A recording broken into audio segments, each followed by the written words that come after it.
যে এত বড় প্ল্যাটফর্মে কথা বলা আমার জন্য সাজে না। তারপরও আমাদের মুরব্বীরা আমাদের ডানে বায়ে বসে আছেন, ওনাদের আদেশ ক্রমে, ওনাদের অনুমতি ক্রমে কিছু কথা আজকের এই ঐতিহাসিক প্রোগ্রামে আপনাদের সামনে উপস্থাপন করার চেষ্টা করব। ওমা তৌফিক ইল্লা বিল্লাহ।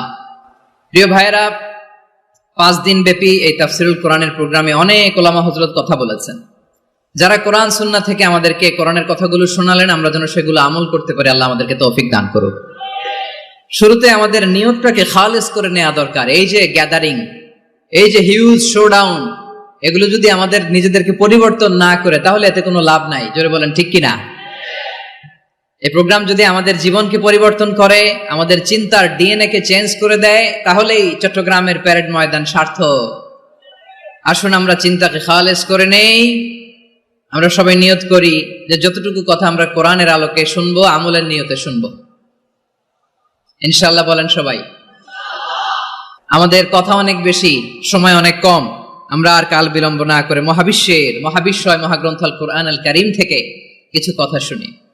আমি যে টপিকটা নিয়ে আজকের ঐতিহাসিক চট্টগ্রামের প্যারেড ময়দানের তাফসিরুল কোরআন প্রোগ্রামে আলোচনা করব, সেটা হচ্ছে সূরাতু আন-নাহলের 90 নম্বর আয়াত নিয়ে কিছু কথা আমরা উপস্থাপন করবার চেষ্টা করব ইনশাআল্লাহ।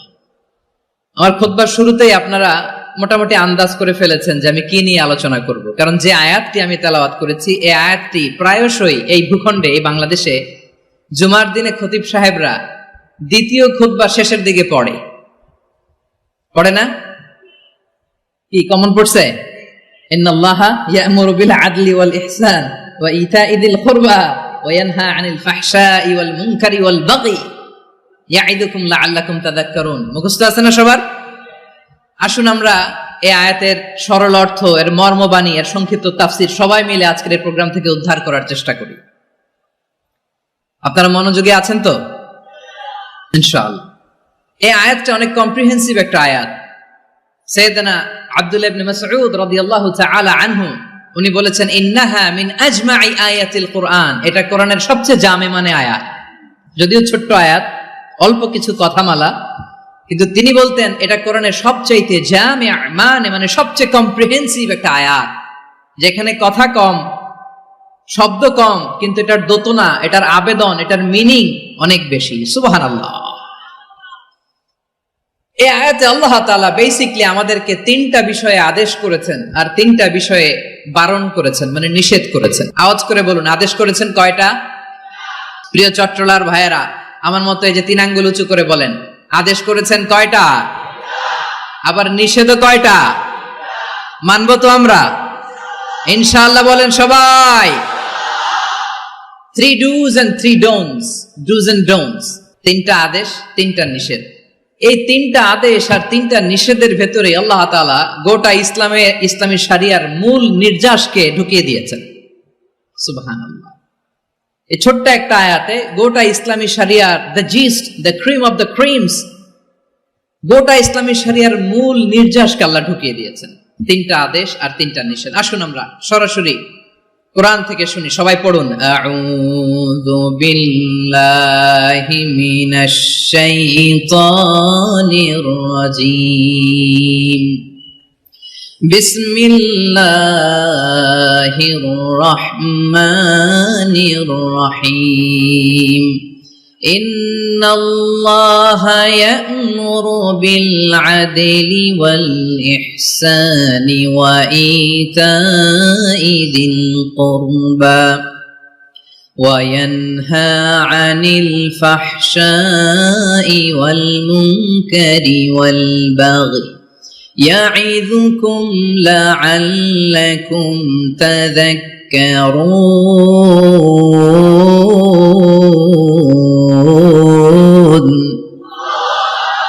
আল্লাহ তাআলা ইরশাদ করছেন, ইন্নাল্লাহা ইয়া'মুরু বিল আদলি ওয়াল ইহসান। নিশ্চয় আল্লাহ তাআলা তোমাদেরকে ন্যায় বিচারের আদেশ দেন, সদাচরণের আদেশ দেন, নিকট আত্মীয়দেরকে দানের আদেশ দেন। আদেশ কয়টা? আওয়াজ করে সবাই বলুন তো কয়টা? নিশ্চয় আল্লাহ তাআলা তোমাদেরকে ন্যায় বিচারের আদেশ দেন, সদাচরণের আদেশ দেন, তিনি তোমাদের নিকট আত্মীয়দেরকে দানের আদেশ দেন।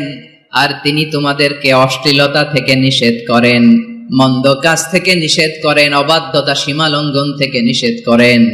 তিনি তোমাদেরকে উপদেশ দেন যাতে তোমরা শিক্ষা গ্রহণ করো। সুবহানাল্লাহ। উপদেশ দিচ্ছে স্বয়ং কে? তিনটা জিনিসের আদেশ। ইয়ামুরু বিল আদল, সুবিচার ন্যায় বিচারের আদেশ তিনি দেন। ইহসানের আদেশ দেন যাতে আমরা ইহসান করি, একে অপরের প্রতি সুবিচার করি, মহানুভবতা দেখায়, অনুগ্রহ দেখায়, আর নিকট আত্মীয়দেরকে যেন আমরা দান করি। এই তিনটা আদেশ তিনি দিয়েছেন। আর কোন তিনটা জিনিস থেকে তিনি বারণ করেছেন? অশ্লীলতা, ফাহশা, মুনকার, মানে সব মন্দ আর অসৎ কাজ, এগুলো থেকে তিনি আমাদেরকে বারণ করেন। ওয়াল বাগি, অবাধ্যতা, সীমা লঙ্ঘন, এই তিনটা কাজ থেকে তিনি আমাদেরকে বারণ করেন। তিনি আমাদেরকে উপদেশ দেন, স্বয়ং আল্লাহ তাআলা আমাদেরকে উপদেশ দেন যাতে করে আমরা শিক্ষা গ্রহণ করি। সুবহানাল্লাহ পড়ে। তাহলে আসুন আমরা ধরে ধরে একটা একটা করে সামনের দিকে আগাই। আল্লাহ তাআলা প্রথমে আমাদেরকে আদেশ দিয়েছেন আদালের। ইন্নাল্লাহা ইয়া'মুরু বিল আদল। আওয়াজ করে বলুন আল আদাল। সবাই পড়ুন আল আদাল। আমরা উর্দু জানি, হিন্দি জানি, অনেকে ইংরেজিও জানি, কিন্তু আরবি শব্দগুলো আমাদের মুখ দিয়ে বেরোতে চায় না। আওয়াজ করে বলুন আল আদাল। মাশাআল্লাহ। ইন্নাল্লাহা ইয়া'মুরু বিল আদল। আল্লাহ তাআলা আমাদেরকে আদলের আদেশ দেন। আদল অনেকে না বুঝলেও আদালত শব্দটা বুঝবেন। আদালত, আদালত, আদালত বুঝেন না? যেখানে বিচার কার্যের ফয়সালা করা হয়, কোর্ট কাচারি আদালত, এটা তো ভেরি কমন। এটা শুনছেন না সবাই? আদালত, যেখানে ন্যায় বিচার হবে, সুশাসন হবে। কিন্তু ভাগ্যের কি নির্মম পরিহাস, ওখান থেকে মিথ্যা সাক্ষী দিয়ে মনমতো রায় দিয়ে দেয়া হয়। এগুলোর পরিবর্তন হওয়ার দরকার আছে না নাই? প্রিয় ভাইয়েরা, আদালত, আল আদল, ইংরেজিতে বলে জাস্টিস, ন্যায় বিচার, সুবিচার, সুশাসন, জাস্টিস, আল আদাল, সব জায়গায় এই জাস্টিস থাকা দরকার। Justice should be prevailed in the society. The mission of all prophet was to uphold the justice. সব নবীর মিশন ছিল এই জাস্টিসকে, আদালকে, সুশাসন আর সুবিচারকে নিশ্চিত করা। পড়েন সুবহানাল্লাহ। And the core message of every divine scripture was to uphold justice. পৃথিবীর সব আসমানি কিতাবের মূল শিক্ষা ছিল এই জাস্টিসকে সমাজে এনশিওর করা, সুবিচার, সুশাসনকে এনশিওর করা। তাহলে প্রিয় ভাইরা, আমরা বুঝতে পারলাম আল আদল শব্দের মানে হচ্ছে ইনসাফ বা সুবিচার বা ন্যায় বিচার। এটা হচ্ছে একটা general meaning, very general meaning. আপনি যদি ইন ডেপথ বুঝতে চান, আরো ভেতরে যান, তাহলে আদল মানে হচ্ছে সমন্বয়, আদল মানে হচ্ছে ভারসাম্য, ব্যালেন্স, আদল মানে হচ্ছে মধ্যম পন্থা। সুবহানাল্লাহ পড়েন। কারণ সব সময় সমান সমান হইলেই সুবিচার হয় না। কথা কি বুঝতেছেন? ইসলামের দ্য কনসেপ্ট অফ আদল, এটা এমন আদল, এটা সব সময় সমান সমান নয়। যখন সমান সমান দেয়া দরকার, ইসলাম সমান সমান দেয়। যখন ব্যালেন্স করা দরকার, চেক এন্ড ব্যালেন্স, সমন্বয়, ভারসাম্য করা দরকার, তখন ইসলাম ভারসাম্য করে দেয়। এটার নাম আদল। সুবহানাল্লাহ। সহজ করে আপনাদেরকে বুঝাই। যেমন ধরুন, একটা পরিবারের 3 জন সদস্য, স্বামী, স্ত্রী আর সন্তান। তাদের সকালবেলার ব্রেকফাস্টে, স্বামীর সকালের নাস্তায় স্বামীর 3টা রুটি লাগে, স্ত্রীর 2টা লাগে, আর সন্তানের 1টা রুটি লাগে। এখন আমি যদি সমান সমান করে আদল করতে চাই, সবাইকে যদি 3টা করে রুটি দেই, তাহলে স্বামী বেচারার জন্য ঠিক আছে? কি বলেন? কথা কি বুঝতেছেন না কষ্ট হয়ে যাচ্ছে? যদি সমান সমানের নিয়মে আগাই, তাহলে 3টা করে যদি রুটি দেই, স্বামীর জন্য ওকে, কিন্তু স্ত্রীর জন্য 1টা বেশি হয়ে যায়। আর সন্তানের জন্য কয়টা বেশি হয়? আচ্ছা, এই তো বুঝতেছেন, মাশাআল্লাহ। আচ্ছা, 2টা করে যদি সবাই রে দেয় সমান সমান নীতিতে, তাহলে স্ত্রীর জন্য, স্ত্রী বেচারির জন্য ঠিক আছে, কিন্তু স্বামীর কয়টা কম পড়ে? আর সন্তানের বেশি হয়ে যায় কয়টা? আচ্ছা, সমান সমান নীতিতে সবাইকে যদি সকালের নাস্তার জন্য 1টা করে রুটি দেই, সন্তানের জন্য ঠিক আছে, কিন্তু স্ত্রী বেচারির কম পড়ে কয়টা? স্বামীর কম পড়ে কয়টা? 2টা। কথা কি বুঝতেছেন? আর আমি যদি স্বামীকে দেই 3টা, স্ত্রীকে দেই 2টা, আর সন্তানকে দেই 1টা, তাহলে কারো অপচয় হবে না। যার যতটুকু দরকার ঠিক ততটুকুই কাজে লাগবে। চিল্লায় বলেন ঠিক কিনা? এটাই হচ্ছে ইসলামের আদল, যেখানে যার যতটুকু দরকার তাকে সেখানে ঠিক ততটুকু দিয়ে দেওয়ার নামই হচ্ছে আদল। চিল্লায় পড়েন আল্লাহু আকবার। রব্বুল আলামিন বলেন, ইউসিকুমুল্লাহু ফি আওলাদিকুম লিযযাকারি মিসলু হাযযিল উনসায়াইন। আল্লাহ তোমাদেরকে ওসিয়ত করেন, তোমাদেরকে আদেশ দেন, উত্তরাধিকার সম্পদ যখন বন্টন হবে ছেলেরা যতটুকু পাবে মেয়ে পাবে তার অর্ধেক। সুবহানাল্লাহ বলেন। দেখেন, ছেলে যদ্দূর মেয়ে অর্ধেক, ছেলে ডবল পাবে। আপাত দৃষ্টিতে মনে হয় এখানে অবিচার হয়েছে, কিন্তু আসলে কি অবিচার হয়েছে? আপনি বিয়ের ক্ষেত্রে যান, ওইখানে আবার ছেলে মোহরানা দেয়, মেয়ে সেখানে মোহরানা পায়। তাহলে চেক এন্ড ব্যালেন্স, ভারসাম্য, ব্যালেন্স, মধ্যম পন্থা এখানে আছে না নাই? এটাই হচ্ছে ইসলামের আদল। আল্লাহ তাআলা এই আদলের আদেশ দিয়েছেন, সুবিচার, ন্যায় বিচার, সুশাসন এবং ভারসাম্যের আদেশ দিয়েছেন। প্রিয় ভাইয়েরা, একটি শান্তিময় সমাজ, একটা সমৃদ্ধ সমাজ, একটা মানবিক সমাজ যদি আমরা পেতে চাই, এই আয়াতের মধ্যে যতগুলো পয়েন্ট আছে সবগুলোর বাস্তবায়ন লাগবে। কথা বুঝতে পেরেছেন? বলেন, আওয়াজ করে বলেন, আমরা একটা শান্তির সমাজ চাই কি চাই না? আমরা একটা সমৃদ্ধ বাংলাদেশ চাই কি চাই না? আমরা একটা মানবিক বাংলাদেশ চাই কি চাই না? এই আয়াতে আল্লাহ তাআলা একটা মানবিক সমাজের রূপরেখা টেনেছেন। তার প্রথম কথা হচ্ছে, ইন্নাল্লাহা ইয়ামুরু বিল আদল। আল্লাহ তাআলা তোমাদেরকে আদলের নির্দেশনা দেয়, সুবিচার, সুশাসনের নির্দেশনা দেয়। যে সমাজে আদল থাকে না সে সমাজে জুলুম মানুষের ঘাড়ে চেপে বসে। আদলের বিপরীত হচ্ছে জুলুম। আদলের বিপরীত কি? জুলুম বা জাওর, অত্যাচার, অবিচার, বৈষম্য। এই যে বৈষম্য বিরোধী ছাত্র আন্দোলন কেমন পড়ছে? এই যে একজন সমন্বয়ক তো দেখা করলো আমার সাথে। জুলুম মানে হচ্ছে বৈষম্য। বৈষম্যের স্থান ইসলামে নাই, অবিচারের স্থান ইসলামে নাই, জুলুমের স্থান ইসলামে নাই। আল্লাহ তাআলা বলেন যে আমি জুলুমকে নিজের জন্য হারাম করেছি এবং তোমাদের জন্য হারাম করেছি। বিশ্বনবী ফরমান, আল্লাহ তাআলা বলেন হাদিসে কুদসিতে, ইয়া ইবাদি ইন্নী হারামতুয যুলমা আলা নাফসি ওয়া জাআলতুহু বাইনাকুম মুহাররামান ফালা তাযালামু। আমার গোলামেরা শোনো, নিশ্চয় আমি আল্লাহ তাআলা জুলুমকে আমি আমার উপরে হারাম করেছি, অনুরূপভাবে জুলুম করাকে তোমাদের উপরেও হারাম করেছি। ফলে ফালা তাযালামু, তোমরা একে অপরের সাথে জুলুম করো না। নির্দেশনাটা কার? খবরদার, জুলুমের সাথে আমাদের কোনো সম্পর্ক, জুলুমের সাথে ইসলামের কোনো সম্পর্ক নাই। আল্লাহ তাআলা জালিমদের জন্য কঠিন শাস্তি প্রস্তুত করে রেখেছেন। যারা এই আদলকে ভুলুণ্ঠিত করে জুলুমের রাস্তায় হাঁটতে চায়, তাদের প্রাপ্য কিয়ামতের ময়দানে বুঝিয়ে দিবে কে? আল্লাহ তাআলা তাদের প্রাপ্যকে বুঝিয়ে দিবেন। এজন্য বিশ্বনবী বলে, খবরদার, তোমরা ইনসাফ করবে, আদল করবে, জুলুম করবে না। আয-যুলমু যুলুমাতুন ইয়াউমাল কিয়ামা, জুলুম কিয়ামতের দিন অন্ধকার হয়ে জালিমের ঘাড়ে চেপে বসবে। আবার বিশ্বনবী বলতেন, ইত্তাকি দাওয়াতাল মাজলুম, খবরদার, তোমরা মজলুমের কান্নাকে ভয় করো। ফাইন্নাহু লাইসা বাইনাহু ওয়া বাইনাল্লাহি হিজাব, কেননা মজলুমের কান্নার মাঝে আর আল্লাহর আরশের মাঝে কোনো পর্দা থাকে না। বিশ্বাস হয়? এই কথা বিশ্বাস হয়? এর জলজন্ত প্রমাণ তো আমরা নিজেরাই দেখলাম।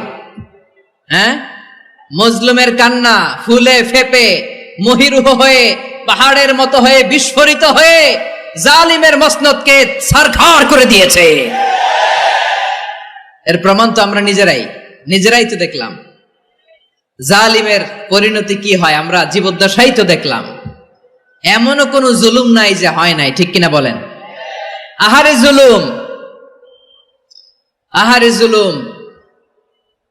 রিসেন্টলি আয়না ঘরের কিছু ছবি প্রকাশিত হয়েছে সোশ্যাল মিডিয়ায়, দেখেছেন আপনারা?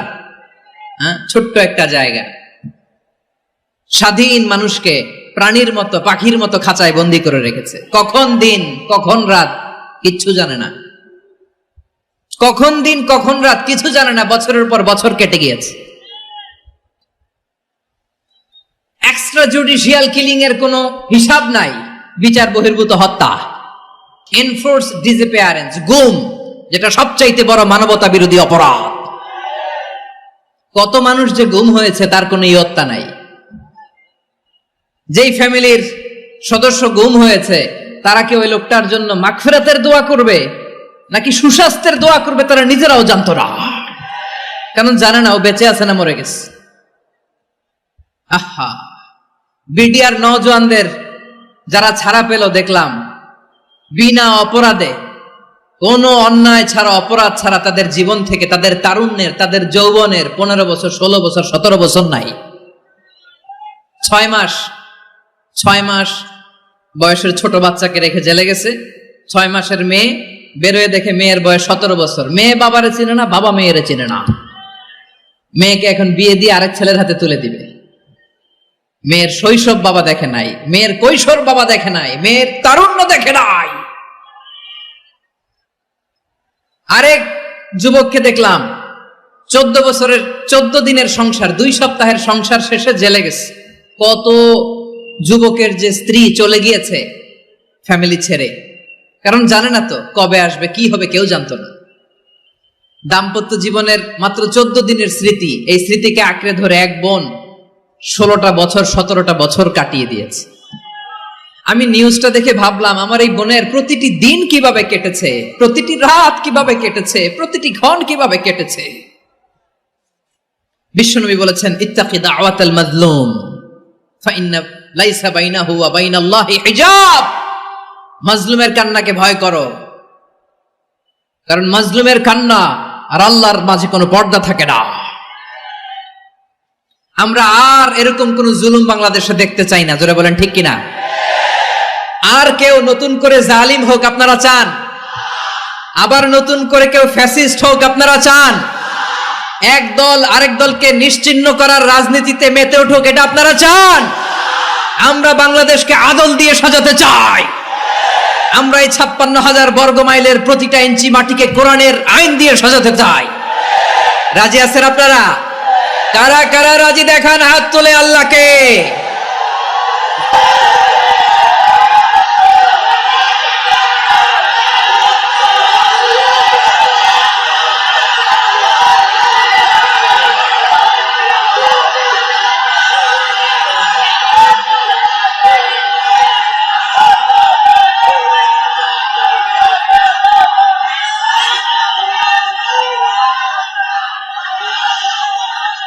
বসুন আমার প্রিয় বীর চট্টলার তৌহিদি মুসলমান, আমরা আর নতুন করে কেউ জালিম হোক এটা চাই না, নতুন করে আবার কেউ ফ্যাসিস্ট হোক আমরা চাই না, এক দল আরেক দলকে নিশ্চিহ্ন করার রাজনীতি করুক আমরা চাই না। আমরা সুশাসনের বাংলাদেশ চাই, আমরা মানবিক বাংলাদেশ চাই, আমরা একটা সমৃদ্ধ বাংলাদেশ চাই, আমরা বিশ্বের বুকে সম্মান নিয়ে মাথা উঁচু করে দাঁড়াতে চাই, ঠিক কিনা বলেন? আল্লাহ বললেন, এটা যদি তোমরা চাও, একটা সমৃদ্ধ সমাজ যদি বিনির্মাণ করতে চাও, মানবিক সমাজ যদি বিনির্মাণ করতে চাও, আমি তোমাদেরকে সেজন্য প্রথমে আদালতের নির্দেশ দিলাম। ইন্নাল্লাহা ইয়া'মুরু বিল আদল, নিশ্চয় আল্লাহ তাআলা তোমাদেরকে ন্যায় বিচার, সুশাসন এটার আদেশ দেন। সুবহানাল্লাহ। আদাল, ন্যায় বিচারের আদেশ আল্লাহ তাআলা কোরআনের বিভিন্ন আয়াতে দিয়েছেন। আল্লাহ তাআলা বলছেন, ইন্নাল্লাহা ইয়া'মুরুকুম আন তুআদ্দুল আমানাতি ইলা আহলিহা ওয়া ইযা হাকামতুম বাইনান নাসি আন তাহকুমু বিল আদল ইন্নাল্লাহা নি'ম্মা ইয়া'iযুকুম বিহি ইন্নাল্লাহা কানা সামিআন বাসীরা। আল্লাহ তাআলা বললেন, আল্লাহ আদেশ দিচ্ছেন, যে ব্যক্তি আমানতের হকদার তার হাতে তোমরা আমানত পৌঁছে দাও, আর যখন তোমরা বিচার কার্য করবে, বিচার ফয়সালা করবে, আদালতের সাথে করো। সুবহানাল্লাহ বলেন। ওয়া ইযা হাকামতুম বাইনান নাসি আন তাহকুমু বিল আদল, আদালতের সাথে করবা। আল্লাহ তাআলা বলেন, যারা জাজ হবে, বিচারক হবে, তাদের যদি বাদী বিবাদীর কারো সাথে শত্রুতা থাকে, কারো সাথে যদি কোনো ধরনের রেষারেষি থাকে, আল্লাহ বলেন বিচার কার্য করতে যে ওই শত্রুতা রেষারেষির কারণে আদালতের বাইরে যে অবিচার করে বিচার করো না। ওয়ালা ইয়াজরিমান্নাকুম شنآن قوم على ألا تعدلوا اعدلوا هو أقرب للتقوى واتقوا الله إن الله خبير بما تعملون খবরদার কোন জাতির প্রতি, কোন গোষ্ঠীর প্রতি, কোন গোত্রের প্রতি আক্রোশ যেন তোমাদেরকে ন্যায় বিচার থেকে দূরে সরিয়ে না দেয়, বরং আমি আল্লাহর আদেশ হলো ইদিলু, তোমরা আদল করো, ন্যায় বিচার করো, সুবিচার করো, সুশাসন প্রতিষ্ঠা করো। হুয়া আকরাবু লিত্তাকওয়া, এটাই তাকওয়ার সবচেয়ে কাছাকাছি। সুবহানাল্লাহ বলেন। কোরআনের বিভিন্ন আয়াতে আল্লাহ তাআলা স্পেসিফিকলি ধরে ধরে বিচার করার সময় আমরা যেন আদল করি সেটা বলেছেন। কোরআনের কোন কোন জায়গায় আল্লাহ তাআলা এই আল আদ শব্দটা ব্যবহার করেছেন। আবার একই জিনিস ইনসাফ, সুবিচার, সুশাসন, ন্যায় বিচার, ন্যায় পরায়ণতা বুঝাতে আল্লাহ তাআলা কখনো কখনো আল কিসত শব্দটা ব্যবহার করেছেন। আওয়াজ করে সবাই বলুন আল কিসত। প্রিয় ভাইরা, সবাই আওয়াজ করে আমার সাথে সাথে বলুন আল কিসত। আল্লাহ তাআলা বলেন ওয়া ইন হাকামতা ফাহকুম বাইনাহুম বিল কিসতি ইন্নাল্লাহা ইউহিব্বুল মুকসিতিন। যখন তুমি বিচার করবে, বিশ্বনবীকে উদ্দেশ্য করে অ্যাড্রেস করে বললেন, নবী হ্যাঁ, ইহুদিরা কোনো বিষয়ে মীমাংসার জন্য যদি আপনার দরবারে আসে, যদি বিচার করতে হয়, খবরদার অবিচার করবেন না। ফয়সালা যেটা করবেন কিসতের সাথে করবেন, ন্যায় পরায়ণতার সাথে করবেন, কারণ ইন্নাল্লাহা ইউহিব্বুল মুকসিতিন, নিশ্চয় আল্লাহ রাব্বুল ইজ্জাত ন্যায় পরায়ণশীলদেরকে বড্ড ভালোবাসেন। সুবহানাল্লাহ বলেন। ন্যায় পরায়ণ লোকদেরকে আল্লাহ তাআলা বড্ড ভালোবাসেন। অন্য আয়াতে আল্লাহ তাআলা বলছেন وَنَضَعُ الْمَوَازِينَ الْقِسْطَ لِيَوْمِ الْقِيَامَةِ فَلَا تُظْلَمُ نَفْسٌ شَيْئًا। আমি কিয়ামতের দিন ন্যায় পরায়ণতার মানদণ্ড স্থাপন করব, যেটাকে আমরা মিজানের পাল্লা বলি। আল্লাহ বলেন ন্যায় বিচারের মানদণ্ড কিয়ামতের ময়দানে আমি আল্লাহ স্থাপন করব। সেদিন কারো প্রতি বিন্দু পরিমাণ, এক চুল পরিমাণ অবিচার করা হবে না, কোনো অবিচার করা হবে না। সেদিন সুশাসন হবে, সুবিচার হবে, ন্যায় পরায়ণতার সাথে বিচার হবে। আওয়াজ করে পড়েন আল্লাহু আকবার। তাহলে প্রিয় ভাইরা, যে তিনটি বিষয়ে আল্লাহ তাআলা আমাদেরকে আদেশ দিয়েছেন, তার প্রথমটা হচ্ছে আদালত, ইনসাফ, সুবিচার, ন্যায় বিচার। এটা আমরা চাই কি চাই না? বিশ্বনবী ন্যায় বিচার, ন্যায় পরায়ণতা, সুশাসন প্রতিষ্ঠিত করেন কি করেন নাই? আপনারা বিশ্বনবীর সিরাত যারা পড়েছেন, আপনি দেখবেন বিশ্বনবীর সিরাতের পরতে পরতে, বাঁকে বাঁকে, সিরাতের বাঁকে বাঁকে এই আদালতের নমুনা মেলে। সুবহানাল্লাহ বলেন। ছোট্ট একটা নমুনা রাসূল সাল্লাল্লাহু আলাইহি ওয়াসাল্লামের আসিরা আল আতরা থেকে ছোট্ট একটা নমুনা আপনাদের খেদমতে এখানে উপস্থাপন করি। বিশ্বনবী সাল্লাল্লাহু আলাইহি ওয়াসাল্লাম মক্কা বিজয় করলেন ৮ম হিজরিতে। মক্কা বিজয় শেষে তিনি কয়েক সপ্তাহ মক্কাতে অবস্থান করলেন। ইন দ্য মিন টাইম মক্কার একটা ভেরি প্রেস্টিজিয়াস এন্ড ডিগনিফাইড ফ্যামিলির নারী চুরিতে ধরা পড়ল। কিসে ধরা পড়ল? সবাই বলেন কিসে? আমাদের সমাজে আসেনি এটা? আছে? ছোট না বড়? হ্যাঁ, হিসাব করে শেষ করা যায় না। ৩.৫ লাখ কোটি টাকা নাই উন্নয়ন প্রকল্পের নামে। উন্নয়ন প্রকল্পের নামে ৩.৫ লাখ কোটি টাকা নাই। ৩.৫ লাখ কোটি টাকা লিখতে পারবেন আপনি? এক টানে লিখতে পারবেন? বুঝতেছেন কত বড় সংখ্যা? বনু মাখজুমিয়া গোত্রের এক নারী মক্কায় চুরিতে ধরা পড়ল। বলেন তো চুরি করলে বিধান কি? কি কাটতে হবে? চুরির বিধান হলো হাত কেটে দাও। তাও সেটা গোপনে নয়, প্রকাশ্যে জনসম্মুখে হাত কেটে দাও। বনু মাখজুমিয়া গোত্রের নারী যখন চুরিতে ধরা পড়লো, সাহাবারা চিন্তায় পড়ে গেলেন। সবেমাত্র মক্কার লোকেরা কালিমা পড়ে মুসলমান হয়েছে, ইসলামের আইন কানুন তেমন জানে না, ইসলামী শরিয়ার সাথে বেশি পরিচিত নয়। এখন যদি বিশ্বনবী চুরির যেই বিধান এটা যদি কায়েম করে হাত যদি কেটে দেয়, না জানি মক্কার লোকেরা আবার বিগড়ে যায়, না জানি মক্কার লোকেরা আবার মুরতাদ হয়ে যায়, না জানি মক্কার লোকেরা ইসলাম থেকে দূরে সরে যায়। চলো চলো সাহাবীরা মিলে পরামর্শ করলেন, চলো বিশ্বনবীর কাছে যে বলি, ও নবী, শুধু কেবলমাত্র একমাত্র এই নারীর জন্য চুরির হাত কাটার বিধানটা আপনি একটু থামিয়ে দেন। চুরির হাত কাটার যে বিধান এখানে একটু রহিত করে দেন, বাকিগুলা কইরেন মদিনাতে যে চলবে, কিন্তু মক্কায় এবারের জন্য মাফ করে দেন। কিন্তু কে বলবে? এই যে পরামর্শ, সাজেশন, এটা কে দিবে বিশ্বনবীর কাছে? সাহাবারা চিন্তায় পড়ে গেলেন। আল্লাহর নবীর সামনে দাঁড়িয়ে আল্লাহর দেয়া হুদুদ, আল্লাহর দেয়া বিধান থামিয়ে দেওয়া, মাফ করে দেওয়া, এই কথা বিশ্বনবীর সামনে বলার সাহস তো কেউ রাখে না। কেউ কেউ বলল, বিশ্বনবীর পালক পুত্র যায়েদ বিন হারেসার সন্তান উসামারে বিশ্বনবী নাতির মতো আদর করে, বড্ড বেশি ভালোবাসে উসামারে। এজন্য সাহাবারা উসামাকে বলতো হিব্বু রাসূলিল্লাহ, বিশ্বনবীর ভালোবাসা। কি বলতো? সাহাবীরা বললেন, বিশ্বনবীর ভালোবাসা হিব্বু রাসূলিল্লাহ, উসামারে পাঠাও। উসামারে বিশ্বনবী নাতির মতো স্নেহ করে, মায়া করে, ভালোবাসে। আমরা পারবো না, উসামা পারবে। সবাই মিলে ফুলিয়ে ফুসিয়ে উসামাকে, ছোট্ট উসামাকে রাজি করালো। উসামা এমন এমন কথা যে তুমি বিশ্বনবীর কাছে বলতে হবে, পারবা নাকি? উসামা বলে, পারবো। সাইয়েদনা উসামা রাদিয়াল্লাহু তাআলা আনহু তরুণ সাহাবী বিশ্বনবীর কাছে গেলেন, যে বললেন, নবী, বনু মাখজুমিয়া গোত্রের এক নারী চুরিতে ধরা পড়েছে, এবারের জন্য কি এই মহিলাটারে মাফ করে দিলে হয় না? এবারের জন্য একটু ক্ষমা করা যায় না নবী? বিশ্বনবী বলেন, আতাশফাউ ফি হাদ্দিম মিন হুদুদিল্লাহ, তোমার এত বড় সাহস উসামা, তুমি আল্লাহর হাদ, আল্লাহর দেয়া বিধান, এটার ব্যাপারে সুপারিশ করতে এসেছো? তোমরা কি জানো তোমাদের আগে যত কওম, যত গোত্র, যত জনপদ ধ্বংস হয়েছে তার কারণ ছিল তাদের মধ্যে গরিবরা অন্যায় করলে তারা বিচার করত, আর ধনীরা অন্যায় করলে তারা মাফ করে দিত। খবরদার! ওয়া আইমুল্লাহ লাউ আন্না ফাতিমাতা বিনতি মুহাম্মাদিন সারাকাত লাকাতা মুহাম্মাদুন ইয়াদাহা।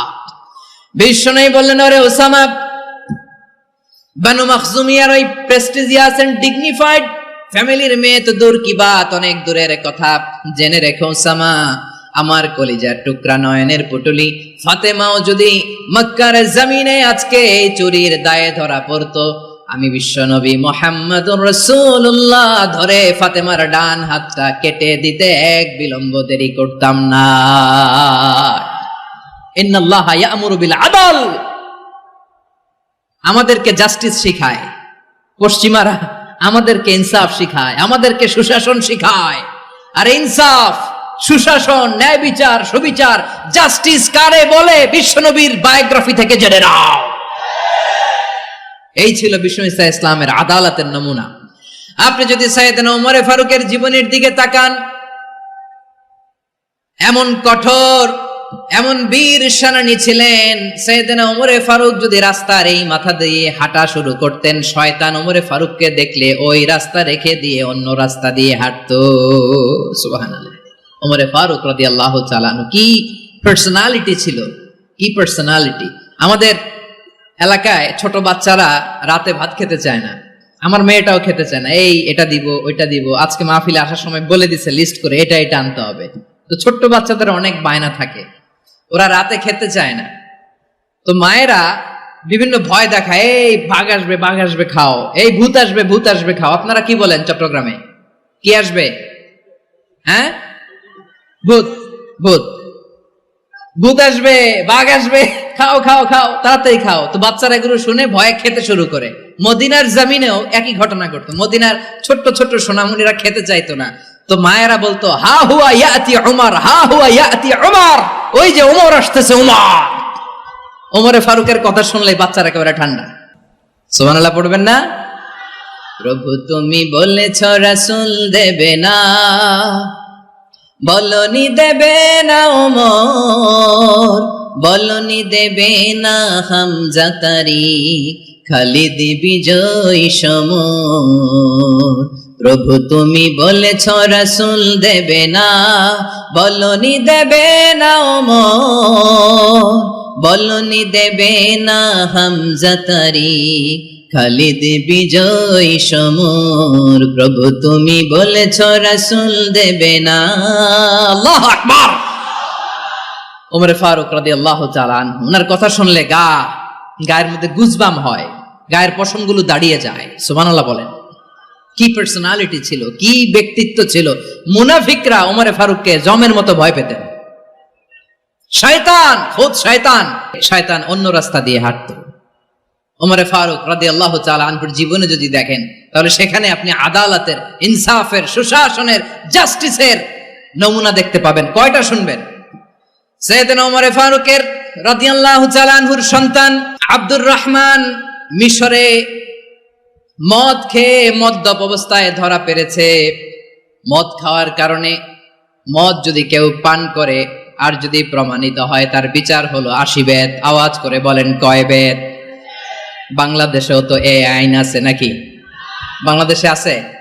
হ্যাঁ, মদ খাইলে 80 বেত, এই আইন বাংলাদেশে চালু হোক। আমরা চাই কি চাই না? চাই সবাই। এজন্যই তো ইসলাম ভাল লাগে না। ইসলামকে ভাল লাগে না। ইসলামকে আউট করে রাখতে পারলেই তো এরকম বড় বড় বোতল খাওয়া যায়। একেবারে সহজ, পানির মতো সহজ হিসাব, একেবারে সহজ। ওমরে ফারুক রাদিয়াল্লাহু তাআলা আনহুর ছেলে ভুল করে মদ পান করে ফেলেছিলেন। আব্দুর রহমান, ঘটনা ঘটেছে মিশরে। মিশরের গভর্নর তখন আমর ইবনে আস রাদিয়াল্লাহু তাআলা আনহু। আব্দুর রহমানের ভাই যে গভর্নরকে বলল, গভর্নর যদি একটু দয়া করেন, খলিফার ছেলে আমার ভাই আব্দুর রহমান মদ্যপ অবস্থায় ধরা পড়েছে, জনসম্মুখে যদি আপনি বেত্রাঘাত করেন আমাদের প্রেস্টিজ থাকে না, যদি 80 বেত আপনি মারেন আমার কোনো কথা নাই, কিন্তু ঘরের ভেতরে মারেন। আব্দুর রহমানের ভাইয়ের সুপারিশ শুনে সাইয়েদনা আমর ইবনে আস রাদিয়াল্লাহু তাআলা আনহু রাজি হয়ে গেলেন। ঘরের ভেতরে লোকচক্ষুর আড়ালে 80 বেত তিনি মানলেন। কিন্তু ঘটনাক্রমে এই কথা লুকিয়ে লুকিয়ে ঘরের ভেতরে 80 বেত মারার কথা সাইয়েদনা ওমর ফারুক মদিনা থেকে জানতে পারলেন। মদিনা থেকে তিনি ফরমান জারি করলেন, এই বিচার যেমনটি আমর ইবনে আস আদায় করেছে, এটা প্রকৃতপক্ষে আদায় হয় নাই। আসো সবাই মদিনায় আসো, আমর ইবনে আস মদিনায় আসো, আব্দুর রহমানও আসো, সবাই আসো, জনসম্মুখে এই বিচার কার্যকর করতে হবে। সাইয়েদনা ওমর ফারুক মসজিদে নববীর পিলারের মধ্যে নিজের ছেলেকে বাঁধলেন, আবার জনসম্মুখে 80টা বেত তার গায়ের মধ্যে মারলেন। মাজমুয়ে ফাতাওয়া ইবনে তাইমিয়া রাহিমাহুল্লাহ উনি এটা নকল করেছেন। এটা সবচেয়ে বিশুদ্ধ মত। আরো অনেক মত আছে, মারা গেছে কবরের উপর, ওগুলো বাদে দিলাম। কেমন খলিফা ছিলেন, কেমন খলিফা! পশ্চিমারা তোমরা জাস্টিস আমাদেরকে শেখাও, ইনসাফ কারে বলে, সুশাসন আমাদেরকে তোমরা শেখাও। ওমরে ফারুক রাদিয়াল্লাহু তাআলা ওই বিচারকে তিনি ধর্তব্য মনে করেন নাই। মদিনাতে এনে আবার জনসম্মুখে আবার 80 বেত মেরেছেন।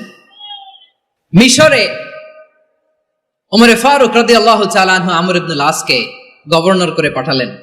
সেখানে আমর ইবনে আসের ছেলে একটা প্রতিযোগিতায় রানার আপ হয়েছে। এক মিশরি সেখানে চ্যাম্পিয়ন হয়েছে। রানার আপ বুঝতে পেরেছেন তো? রানার আপ সেকেন্ড হয়েছে, এক মিশরি হয়েছে চ্যাম্পিয়ন প্রথম। কিন্তু গভর্নরের ছেলে ও জিততে পারে নাই। ও রাগে ওই মিশরির গায়ের মধ্যে কয়েকটা লাঠি দিয়ে বাড়ি মেরেছে। মিশরি যে মদিনাতে ওমরে ফারুকের কাছে বিচার দিলেন, আপনার গভর্নরের ছেলে অন্যায়ভাবে আমার গায়ে হাত তুলেছে। সাইয়েদনা ওমরে ফারুক আবার ফরমান জারি করলেন, আসো মদিনাতে আসো। মিশরীকে ডাকলেন। ওই মিশরের গভর্নর আমর ইবনে আস রাদিয়াল্লাহু তাআলা আনহুকে ডাকলেন, তার ছেলেকেও ডাকলেন। সবাই বসে রইল। আমর ইবনে আস রাদিয়াল্লাহু তাআলা আনহু মাথা নিচু করে বসে আছেন, লজ্জায় কাচুমাচু। হায় হায়, আজকে আমার ছেলের কারণে আমিরুল মুমিনিন খলিফাতুল মুসলিমিন ওমরে ফারুকের কাছে আমি জনসম্মুখে লজ্জিত হচ্ছি। সাইয়েদনা ওমরে ফারুক বললেন, এই নাও লাঠি। গভর্নরের ছেলে তোমার মাথার মধ্যে যতগুলো বাড়ি মেরেছে, আজকে জনসম্মুখে তুমি অতগুলা বাড়ি মারো। মিশরি বলে, থাক, আপনি যে ডেকে আনছেন সবার সামনে এটা বলছেন, এতেই আমি খুশি। আল্লাহু আকবার! আপনার মহানুভবতা দেখে আমি খুশি, আর অপমানের দরকার নাই। ওমরে ফারুক বলে, না, খবরদার, এই কথা মিশরি তুমি বলো না, মারো, যতগুলা বাড়ি মেরেছে মারো। বাধ্য হয়ে মিশরি আমর ইবনে আসের সামনে ওনার কলিজার টুকরা সন্তানের মাথার মধ্যে বাড়ি মারতে আরম্ভ করলেন। ঠিক যতগুলা বাড়ি গভর্নরের ছেলে আমর ইবনে আসের ছেলে মিশরীর গায়ে মেরেছিল, মাথায় মেরেছিল, মিশরী গুনে গুনে ততটা মারলেন। এই দৃশ্য দেখে ওমরে ফারুক রেগে মেগে আগুন, রাগের চোটে রাগ সামলাতে না পেরে আর নিজেকে সামলাতে না পেরে মিশরীরে বললেন, ছেলেরে মারা শেষ হয়ে গেলে এবার বাবার টাক মাথার মধ্যে কয়েকটা বাড়ি মার। রাগের চোটে, আউট অফ অ্যাঙ্গার, রাগের চোটে যে আমার পাঠানো গভর্নর আমর ইবনুল আস তার ছেলেকে কেন আদব তারবিয়া কেন শিক্ষা দিতে পারে না, ছেলেরে মারা হইলে এবার আমর ইবনুল আসের মাথার মধ্যে দুইটা মারো। এটা রাগে বলেছেন, এটা শাস্তি হিসেবে না। সুবহানাল্লাহ পড়ে। তোমরা আমাদেরকে সুশাসন শিখাও, আমাদেরকে সুশাসন শিখাও। বিশ্বনবী বলেন আদল এটা যেন তেন বিষয় না, এটা দিয়েই মানবিক সমাজ গড়তে হবে। আল্লাহ তাআলা কিয়ামতের কঠিন ময়দানে যেদিন স্বামী স্ত্রীকে চিনবে না, স্ত্রী স্বামীকে দেখে পালিয়ে যাবে, বন্ধু বন্ধুরে চিনবে না, পীর সাহেব মুরিদরে চিনবে না, মুরিদ পীর সাহেবরে চিনবে না, দলের কর্মী তার নেতারে চিনবে না, নেতা তার কর্মীরে চিনবে না, বন্ধু বন্ধুরে দেখে পালাবে। এই কঠিন মুহূর্তে সূর্যটা মাথার কাছে চলে আসবে, জমিনটা তামার জমিন হবে, আজকের জমিনের মতো নয়। মানুষ ঘর্মাক্ত ক্লান্ত শ্রান্ত মাথার মগজগুলো কানের ছিদ্র আর নাকের ছিদ্র দিয়ে বেয়ে বেয়ে পড়বে। বিশ্বনবী ফরমান কিয়ামতের ওই কঠিন ময়দানে 7 শ্রেণীর ব্যক্তিকে রব্বুল আলামিন তার আরশের নিচে ছায়া দিবেন। তার মধ্যে প্রথম শ্রেণীর ব্যক্তি হলো ইমামুন আদিল। ইমামুন আদিল, ন্যায়পরায়ণ শাসক, যে ইনসাফের সাথে বিচার করে, যে জাস্টিস সমাজে সার্ভ করে, যে সুশাসন নিশ্চিত করে, ওই ইমামুন আদিল। আদিল শব্দটা বুঝছেন না? ইন্নাল্লাহা ইয়া'মুরু বিল আদল, পাইছেন? আদিল। 7 শ্রেণীর ব্যক্তিকে আল্লাহ তাআলা সুশীতল আরশের নিচে ছায়া দিবেন, যেদিন তার দেয়া ছায়া ছাড়া কোনো ছায়া থাকবে না। এর প্রথম হচ্ছে ইমামুন আদিল, ন্যায়পরায়ণ শাসক। চিল্লায় বলেন সুবহানাল্লাহ। আবার বিশ্বনবী বললেন ইন্নাল মুকসিতিনা ইনদাল্লাহি আলা মানাবিরা মিন নূর আন ইয়ামিনির রহমান। কিয়ামতের দিন যারা ন্যায়পরায়ণ হিসেবে আল্লাহর সামনে দাঁড়াবে, কিয়ামতের দিন রব্বুল আলামিন তার আরশের ডান দিকে ওই ন্যায়পরায়ণ লোকদের জন্য আরশের ডান দিকে একটা নূরের মিম্বারে তাদেরকে বসার সুযোগ করে দিবে। আল্লাহর আরশের ডান দিকে ন্যায়পরায়ণ লোকদের জন্য আল্লাহ তাআলা নূরের মিম্বার বানাবে। 4 কেন কথা মনে করেছেন? আল আদাল, জাস্টিস। ইন্নাল্লাহা ইয়া'মুরু বিল আদল। আল্লাহ তাআলা এই আদালতের নির্দেশনা দেয়, সুবিচার, সুশাসন। প্রিয় ভাইয়েরা, এটা আমরা বাংলাদেশে চাই কি চাই না? এই যে অরাজকতা, এই যে অন্যায়, এই যে জুলুম, এই যে ইনকনসিস্টেন্সি, সমাজের অসঙ্গতি, এর প্রধান কারণ জাস্টিস নাই, সুবিচার নাই, সুশাসন নাই। শেষবারের মতো আওয়াজ করে বলেন তো, আমরা বাংলাদেশে আদল চাই কি চাই না? তাহলে প্রথম নির্দেশনা শেষ। আল্লাহ তাআলা তোমাদেরকে আদলের আদেশ দেন।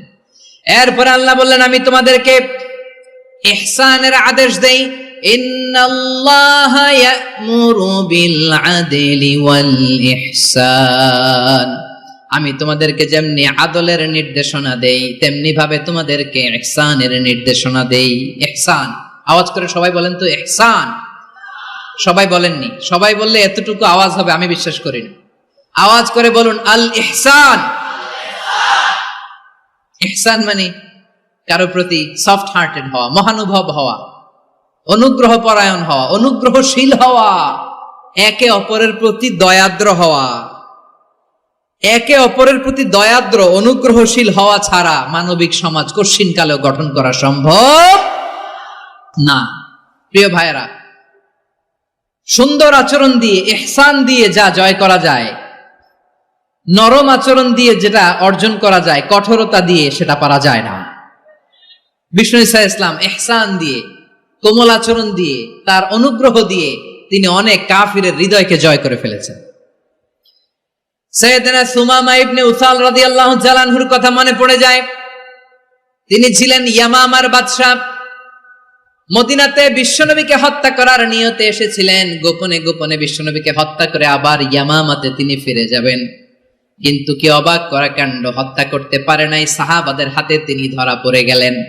সাইয়েদনা সুমামা ইবনে উসাল রাদিয়াল্লাহু তাআলা আনহু হত্যার নিয়তে আসলেন, কিন্তু হত্যা করতে পারলেন না। সাহাবারা ওনাকে ধরে ফেললেন, ধরে মসজিদে নববীর পিলারের মধ্যে বেঁধে রাখলেন।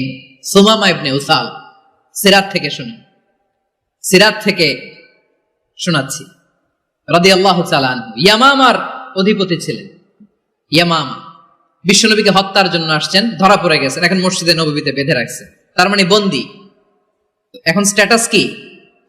বন্দী, ক্যাপটিভ। বিশ্বনবী সাল্লাল্লাহু আলাইহি ওয়াসাল্লাম সাহাবাদেরকে বললেন, তার খোঁজ খবর নিও, সুমামা ইবনে উসালের খোঁজ খবর নিও। সাহাবারা বলেন, ইয়া রাসূলুল্লাহ, আপনাকে হত্যা করতে এসেছে, তার তো কঠিন ক্যাপিটাল পানিশমেন্ট হওয়া দরকার, কঠিন শাস্তি হওয়া দরকার। বিশ্বনবী বললেন, না, আমি যেটা জানি তোমরা সেটা জানো না, তোমরা সুমামার সাথে ভালো আচরণ করো। বিশ্বনবী সুমামার কাছে গেলেন। প্রথম দিন যে তিনি কালেমার দাওয়াত দিলেন, ঈমানের দাওয়াত দিলেন, ইসলামের দাওয়াত দিলেন, রিসালাতের দাওয়াত দিলেন, আখিরাতের দাওয়াত দিলেন। পরের দিন যে বিশ্বনবী সালাতের দাওয়াত দিলেন, যাকাতের দাওয়াত দিলেন, ইসলাম কি, কিভাবে, কেমন করে পালন করতে হয় চমৎকার আর্টিকুলেট করতে শুরু করলেন। তন্ময় হয়ে সুমামা ইবনে উসাল রাদিয়াল্লাহু তাআলা আনহু বিশ্বনবীর কথাগুলো শুনতে আরম্ভ করলো। একদিন নয়, 2 দিন নয়, টানা 3 দিন বিশ্বনবী সুমামার কাছে ইসলামকে প্রেজেন্ট করেছেন, উপস্থাপন করেছেন। আওয়াজ করে বলেন, কয় দিন? 3 দিন। 3 দিন মসজিদে নববীতে বাঁধা। আর সাহাবীদেরকে বললেন, তার খোঁজ খবর নিও, তোমরা যে রুটি বানাও এর মধ্যে সবচেয়ে ভালো আটার রুটিটা তারে দিও, সবচেয়ে রিফাইন্ড খেজুর, যেটা পিওর খেজুর, এটা তারে দিও। আর বিশ্বনবী নিজের ওট থেকে দুধ দহন করে ওনার বাড়ির এক কর্মচারীকে বলেছেন, দুধ দহন করে সুমামার জন্য নিয়ে যেও। সুবহানাল্লাহ পড়বেন না? সবাই তো অবাক, ইয়ামামা থেকে আসছে নবীকে হত্যা করতে, বিশ্বনবী দেখে তারে জামাই আদর করে, তাকে মজার মজার খাবার দিও, দুধ দিও, আদর আপ্যায়ন করো। 1 দিন নয়, 2 দিন নয়, টানা 3 দিন বিশ্বনবী এভাবে সুমামার কাছে যে ইসলামকে প্রেজেন্ট করতে আরম্ভ করলেন, ইসলামকে উপস্থাপন করতে শুরু করলেন। আর তাকে চমৎকার এন্টারটেইনমেন্ট, আপ্যায়ন দিতে আরম্ভ করলেন। টানা 3 দিন যখন ইসলামের দ্য বিউটিজ অফ ইসলাম, ইসলামের সুমহান বাণী, সৌন্দর্য তার কাছে উপস্থাপন শেষ, বিশ্বনবী বললেন সাহাবাদেরকে, যাও এবার সুমামার হাতের পায়ের রশি দুটো খুলে দাও। সাহাবারা বললেন, ইয়া রাসূলুল্লাহ, কি বলেন আপনি? ও তো হত্যাকারী, সুযোগ পায় নাই, আপনারে মারতে পারে নাই, ছেড়ে দিলে আবার ও আপনার উপর তলোয়ার নিয়ে ঝাঁপিয়ে পড়বে। নবী, এই সিদ্ধান্ত আপনি নিতে যাবেন না। বিশ্বনবী বললেন, যেটা বলেছি সেটা করো, সুমামার রশিগুলো ছেড়ে দাও, সুমামার হাতে পায়ের রশিগুলো যে তোমরা খুলে দাও। সাহাবারা তর্ক জুড়ে দিলেন, লা ইয়া রাসূলুল্লাহ, এমনটা করবেন না, তো ভয়ঙ্কর ভয়ঙ্কর খুনি, কি জানি কি হয়ে যায়। বিশ্বনবী বললেন, না, তার হাতে পায়ের রশিগুলো খুলে দাও। সাহাবারা বিশ্বনবীর কথা মতো তার হাতে পায়ের রশিগুলো খুলে দিল। সুমামা মুহূর্তের মধ্যে মসজিদে নববী থেকে বের হয়ে ইয়ামামায় ফিরে না যে মসজিদে নববীর পাশে একটা খেজুর বাগান ছিল, সেখানে চলে গেলেন। সেখানে একটা ছোট্ট কুয়া ছিল, কুয়ার পানি দিয়ে তিনি গোসল করলেন। সুবহানাল্লাহ পড়েন। কুয়ার পানি দিয়ে গোসল করে মসজিদে নববীর সামনে এসে বিশ্বনবী এবং সাহাবাদের সামনে দাঁড়িয়ে সাব্বাবা উঁচু করে বললেন, আশহাদু আল্লা ইলাহা ইল্লাল্লাহ ওয়া আশহাদু আন্না মুহাম্মাদান আবদুহু ওয়া রাসূলুহু। আল্লাহু আকবার। আমি সাক্ষ্য দিচ্ছি আল্লাহ ছাড়া কোনো ইলাহ নাই, আর মুহাম্মদ আল্লাহ তাআলার প্রেরিত বান্দা এবং রাসূল। প্রিয় ভাইয়েরা, ইহসান দিয়ে যা জয় করা যায়, কঠোরতা দিয়ে সেটা কঠিনকালেও জয় করা যায় না। আওয়াজ করে বলেন ঠিক কি না? এবার সুমামা দাঁড়িয়ে বলে, ওগো নবী, আমি তো কালিমা পড়ে মুসলমান হয়ে গেলাম, এবার শোনেন, এই মুহূর্তের আগে আপনার চেহারার চাইতে নিকৃষ্ট কোনো চেহারা আমার কাছে ছিল না, কিন্তু শাহাদা পাঠ করার পরে আপনার চেহারার চাইতে উত্তম শ্রেষ্ঠ কোনো চেহারা আমার কাছে আর নাই। ও নবী, আজকের দিনের আগে ইসলাম ধর্মের চেয়ে নিকৃষ্ট অপছন্দনীয় কোনো ধর্ম আমার কাছে ছিল না, কিন্তু এই মুহূর্ত থেকে ইসলামের চেয়ে সেরা শ্রেষ্ঠ পছন্দনীয় কোনো ধর্ম আমার কাছে নাই।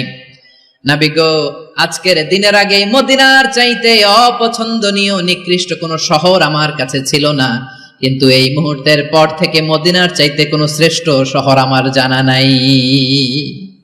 সে ছিল গমের বড় ডিলার, গম বেচতো। কি বেচতো?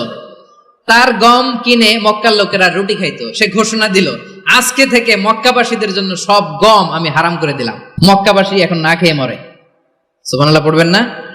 মক্কাবাসী বিশ্বনবীর কাছে আসলেন, এসে বললেন, মুহাম্মদ, আমরা তো তোমার ভাই, তোমার চাচা, তোমার ভাতিজা, তোমার আত্মীয়, তুমি সুমামারে বলো সে যেন আবার গমের সাপ্লাই মক্কার জন্য অনুমতি দিয়ে দেয়। বিশ্বনবীর অনুমতি ক্রমে সুমামা আবার মক্কাতে গম পাঠাতে শুরু করলো। পড়েন সুবহানাল্লাহ। ইহসান, ইহসান দিয়ে আপনি যেটা জয় করতে পারবেন, you can win the heart of your enemies. ইহসান দিয়ে আপনি আপনার শত্রুর হৃদয়কে জয় করতে পারবেন। আওয়াজ করে বলেন ঠিক কিনা? এজন্য আল্লাহ বললেন, ওয়া আনফিকু ফি সাবিলিল্লাহি ওয়া লা তুলকু বিআইদিকুম ইলাত তাহলুকা ওয়া আহসিনু ইন্নাল্লাহা ইউহিব্বুল মুহসিনিন। তোমরা আল্লাহর রাস্তায় দান করবে আর নিজেরা নিজেদেরকে ধ্বংসের হাতে ঠেলে দিও না। তোমরা একে অপরের প্রতি ইহসান করবে, কারণ ইহসানকারীদেরকে আল্লাহ বড্ড ভালোবাসেন। সুবহানাল্লাহ পড়েন। আবার সূরা রহমানে আল্লাহ বললেন, হাল জাযাউল ইহসানি ইল্লাল ইহসান ফাবিআইয়ি আলা, সবাই পড়েন, ফাবিআইয়ি আলাই রাব্বিকুমা তুকাযযিবান। ইহসানের প্রতিদান হিসেবে ইহসানি হয়। বিশ্বনবী সুমামার প্রতি যেমন ইহসান করেছেন, সুমামাও ঠিক তেমন ইহসান ফিরিয়ে দিয়েছে। ঠিক কিনা বলেন? তাহলে এক নম্বরে হচ্ছে আদ, ন্যায় বিচার। দুই নম্বরে সবাই বলেন ইহসান, সদাচরণ। ইহসান দুই ধরনের প্রিয় ভাইরা, ইহসান ফিল ইবাদা, ইহসান ফিল মুআমালা। ইহসান ফিল ইবাদা হচ্ছে একাগ্র অনুভবে ইবাদতে ডুব দেওয়া, এর নাম ইবাদতের ইহসান। সুবহানাল্লাহ পড়ুন। বিশ্বনবী বলেন ইহসান মানে কি জানো নাকি? হাদিসে জিবরিলে সাইয়েদনা জিবরিল আলাইহিস সালাম বিশ্বনবীকে বললেন, আখবিরনি আনিল ইহসান। নবী আমাদেরকে বলেন ইহসান মানে কি? বিশ্বনবী বললেন, আনতা আবুদাল্লাহা কাআন্নাকা তারাহু ফাইন লাম তাকুন তারাহু ফাইন্নাহু ইয়ারাক। ইহসান মানে হলো এমন ভাবে তুমি আল্লাহর সামনে নিজেকে উজাড় করে ইবাদত করবে, তুমি ভাববে তুমি আল্লাহকে দেখতে পাচ্ছ। আর এটা যদি ভাবা তোমার জন্য কঠিন হয়ে যায়, অন্তত এতটুকু তুমি ভাববা যে আল্লাহ তোমাকে দেখতে পাচ্ছেন। ঠিক কিনা বলেন?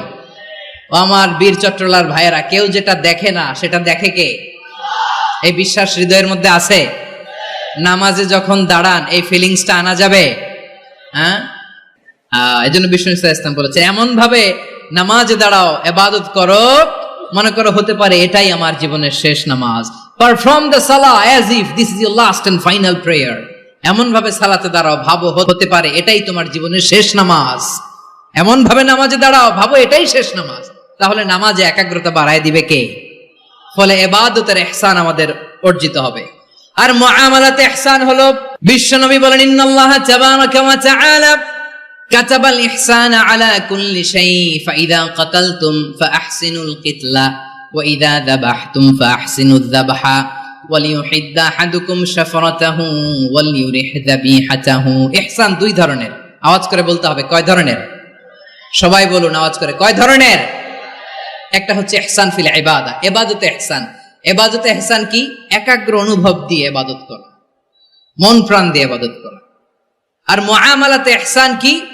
সব কাজে, দৈনন্দিন কাজে, কর্মে, সামাজিক অ্যাক্টিভিটিতে কোমলতা প্রদর্শন করা, অনুগ্রহের সাথে সবকিছু করা। আল্লাহ তাআলা ইন্নাল্লাহা তাবারাকা ওয়া তাআলা কাতাবাল ইহসানা আলা কুল্লি শাই, তিনি সবকিছুর ব্যাপারে ইহসানকে আবশ্যক করেছেন। সবকিছু, মুমিনের সব কাজে ইহসানের পরশ থাকবে। ওয়া ইযা কাতালতুম ফাহসিনুল কিতলা। আচ্ছা, কুরবানির দিন আমরা পশুগুলোরে কি করি বলেন সবাই আওয়াজ করে?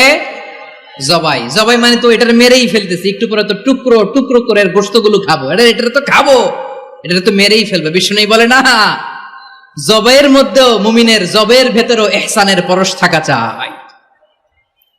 যখন জবাই করবে প্রাণীটাকে হাত পা টাইট করে বেঁধে নাও, ছুরিটাকে শার্পেন করে নাও, ধারালো করে নাও, যাতে অল্প সময়ে জবাইটা হয়ে যায়, প্রাণীটা যাতে কম কষ্ট পায়। সুবহানাল্লাহ পড়ে।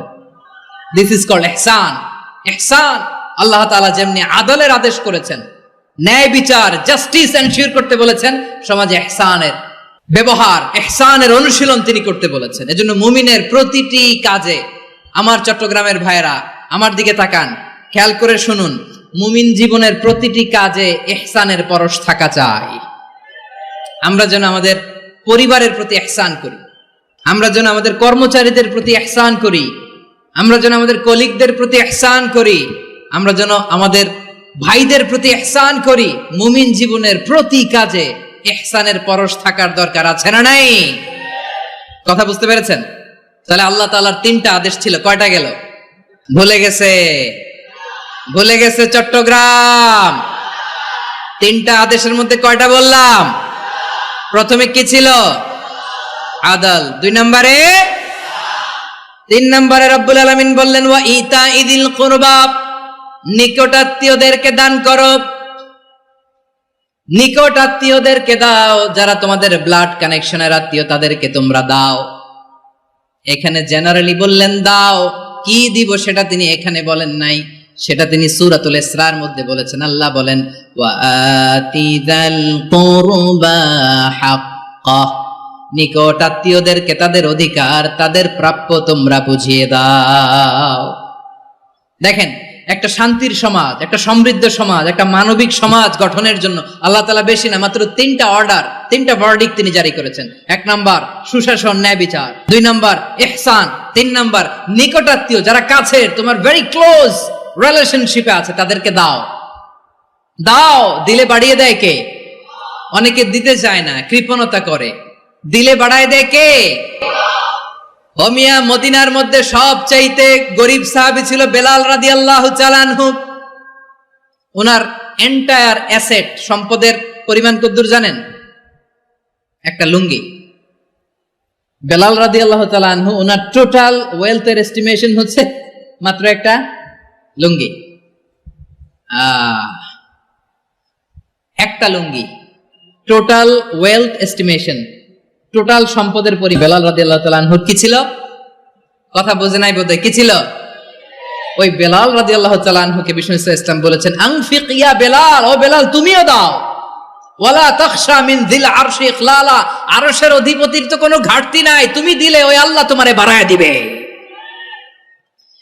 এজন্য আমার প্রিয় ভাইয়েরা, দিলে কমে না, দিলে বাড়ে। অনেকে ধরে রাখে, নতুন কিছু নিতে পারে না, হাত দিয়ে যেটা ধরে রেখেছেন এটা দিয়ে দেন, বড় একটা ধরার সুযোগ পাবেন। জোরে বলেন ঠিক কিনা? ধরেন 5 কেজি ওজনের একটা ধরে রাখছেন, এখন 10, এটা না ছাড়লে 10 কেজি ধরতে পারবেন আপনি? আচ্ছা, 10 কেজির জিনিস একটা আছে হাতে, ওইটা যদি ছেড়ে দেন তাহলেই না 15 কেজি ধরতে পারবেন। কথা বলেন ঠিক কিনা? তাহলে দিলে বাড়িয়ে দেয় কে? রব্বুল আলামিন বললেন 3 নাম্বার আদেশ হলো তোমাদের প্রতি সমাজটারে কেমন করে মানবিক সমাজ, সুন্দর সমাজ গড়বা। 3 নাম্বার আদেশ হলো ওয়া আতিদাল কুরবা হাক্কা, নিকটাত্মীয়দেরকে তাদের প্রাপ্য বুঝিয়ে দাও। এই নিকটাত্মীয়দেরকে তাদের অধিকার বুঝিয়ে দেওয়া, প্রাপ্য বুঝিয়ে দেওয়াতে আমাদের গাফলতি আছে না নাই? চট্টগ্রামে নাই? মাশাআল্লাহ আছে, আছে।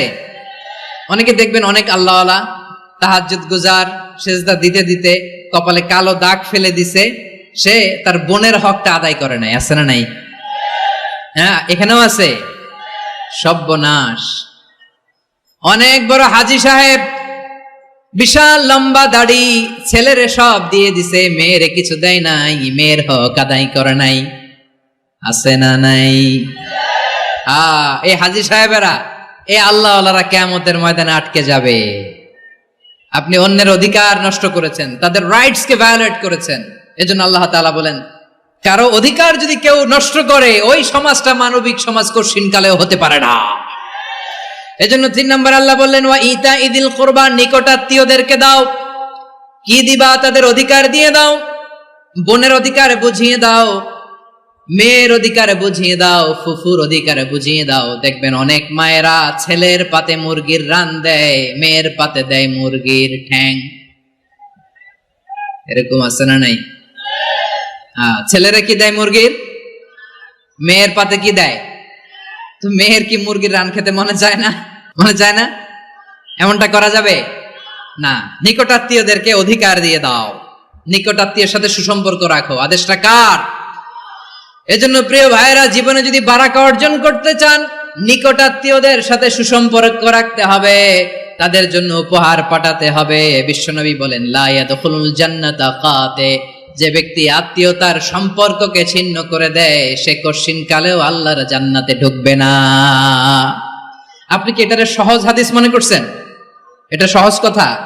আপনি ভাবছেন আপনার নামাজ আপনারে বাঁচাতে পারবে, আপনার রোজা বাঁচাতে পারবে, আপনার তাহাজ্জুদ আপনারে বাঁচাতে পারবে? অধিকার নষ্ট করলে কিছুই আপনারে বাঁচাতে পারবে না।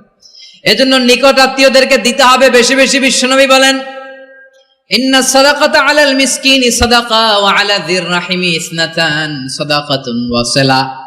মিসকিনরে দান করলে শুধু দানের সওয়াব হয়, নিকট আত্মীয়কে দান করলে দুইটার সওয়াব হয়, সাদাকার সওয়াব হয়, আবার আত্মীয়তার বন্ধন অটুট রাখার সওয়াব হয়ে যায়। আবার বিশ্বনবী বললেন, মান সাররাহু আইয়ুবসাতা লাহু ফি রিজকিহি ওয়া ইউনসা লাহু ফি আসারিহি ফালইয়াসিল রাহিমা। যে ব্যক্তি তার রিজিকের প্রশস্ততা চায় আর হায়াতে বরকত চায় সে যেন তার আত্মীয়ের সাথে সুসম্পর্ক রাখে। আমার প্রিয় চট্টলার ভাইয়েরা, আমাদের রিজিক বাড়ুক, এটা আমরা চাই কি চাই না? সবাই চান? হ্যাঁ, আমাদের রিজিকে প্রশস্ততা আসুক, চাই কি চাই না? আমাদের হায়াতে বরকত আসুক, আমরা চাই কি চাই না? এই দুইটা যদি চান তাহলে নিকট আত্মীয়দের সাথে সুসম্পর্ক রাখবেন, পারবেন? তাহলে সমাজটারে মানবিক সমাজ বানায় দিবে কে?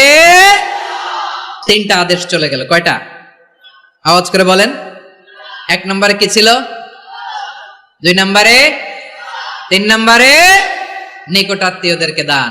আমার প্রিয় ভাইয়েরা, আল্লাহ তাআলা 3টা জিনিসের জন্য আদেশ করেছেন, অনুরূপভাবে 3টা বিষয় তিনি বারণ করেছেন, নিষেধ করেছেন। ওগুলোর কাছেও যাওয়া যাবে। শুনবেন। রাব্বুল আলামিন বলেন, ওয়ায়ানহা আনিল ফাহশাই ওয়াল মুনকারি ওয়াল বাগি। আমি যেমনি 3টি বিষয়ে আদেশ করলাম, অনুরূপভাবে 3টি বিষয়ে বারণ করলাম, নিষেধ করলাম। আমার 1 নাম্বার নিষেধাজ্ঞা হলো অশ্লীলতার প্রতি। ফাহশা, ওয়ায়ানহা আনিল ফাহশা, আল্লাহ তাআলা অশ্লীলতাকে নিষেধ করেছেন। কোন জিনিসকে? সবাই বলুন, কোন জিনিসকে? যত ধরনের, যত টাইপের, যত ক্যাটাগরির অশ্লীলতা হতে পারে সব অশ্লীলতাকে হারাম করেছেন কে? ফাহশা মানে কি? কথায়, কাজে, আচরণে, কমেন্ট, ফেসবুকের কমেন্টসে যত ধরনের নোংরামো আছে, যত ধরনের অশ্লীলতা আছে, এটাকে আরবিতে বলে ফাহশা। এটাকে কি বলে? রাব্বুল আলামিন বলেন, কুল ইন্নামা حرم ربي الفواحش ما ظهر منها وما بطن। ও নবী, আপনি বলে দেন, আমার রব প্রকাশ্য অপ্রকাশ্য, স্পষ্ট কিংবা অস্পষ্ট, দৃশ্যমান কিংবা অদৃশ্যমান সব অশ্লীলতাকে হারাম করেছেন। সব ধরনের অশ্লীলতা হারাম, সব ধরনের। আল্লাহ তাআলা আমাদেরকে অশ্লীলতা থেকে বাঁচান, অশ্লীলতা থেকে তিনি আমাদেরকে হেফাজত করুক। পড়েন আমিন। এবার বলেন, আমাদের সমাজে অশ্লীলতা আছে না নাই? চট্টগ্রামে নাই? আমি কই নাই, ওনারা বলে আছে। দেখছেন, আমি সামহাও বাঁচায় দেওয়া ট্রাই করতেছি, ওনারা বলে আছে। অশ্লীলতা নানা ভাবে, নানা নামে, নানা মোড়কে আমাদের সমাজে আছে না নাই? সংস্কৃতির নামে, ফ্যাশনের নামে, বিনোদনের নামে, উপন্যাসের নামে, কনসার্টের নামে অশ্লীলতা আছে না নাই? আপনি দেখেছেন কনসার্টগুলোর অবস্থা? এই যে আতিফ আসলাম যে আসছে আমাদের দেশে, তারপর কে কে আসছে, আমাদের তরুণ তরুণীরা, আমাদের যুবক যুবতীরা, আমাদের জেনজিরা, কি অবস্থা ওইখানে? হ্যাঁ, কি অবস্থা? কে বাঁচাবে ওদের? কে রক্ষা করবে ওদের ইমানের, ওদের চরিত্রের হেফাজতের গ্যারান্টি কে দিবে? কনসার্টের নামে অশ্লীলতা আছে না নাই? ছেলে মেয়ে একে অপরকে জড়ায় ধরতেছে, একে অপরকে চুমো খাচ্ছে, প্রকাশ্যে, দিবালোকে, গণমানুষের সামনে। আল্লাহ তাআলা এই অশ্লীলতা থেকে আমাদেরকে বেঁচে থাকতে বলেছেন, বেঁচে থাকতে বলেছেন। রূপালী জগতের নামে অশ্লীলতা আছে না নাই? এই টার্মটা আপনারা জানেন না? রূপালী জগৎ কি জগৎ? আসলে কি রূপালী জগৎ না অন্ধকার জগৎ? আমার বোনেরা, আপনাদেরকে যে কি বলে তারা বুঝায়, রূপালী জগৎ শুনেই আপনি ভরকে যাবেন না। রূপালী জগতে যে নারী যত বেশি উলঙ্গ সে নাকি তত বেশি সাহসী। জানেন, বলে এটা একটা সাহসী নারী, খুব সাহসী পদক্ষেপ তার।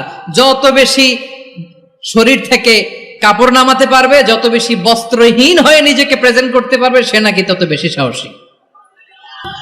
আমার চট্টলার ভাইয়েরা, শয়তানের প্রথম এজেন্ডা ছিল বনি আদমকে বস্ত্রহীন করা। সে আদম এবং হাওয়া আলাইহিস সালামকে নিষিদ্ধ গাছের ফল খাইয়ে তাদেরকে বস্ত্রহীন করেছে। এই জামিনেও সে আমাদেরকে বস্ত্রহীন করতে চাইবে। এই রূপালী জগতের নামে তারা এটা করে। আমার প্রিয় বোনেরা, আপনি জানেন না আপনার দাম কত। ওরা আপনাদেরকে বিজ্ঞাপনের সস্তা পণ্য বানাতে চায়। ওরা আপনাদেরকে ওদের ভোগের লিপসার টুলস বানাতে চায়।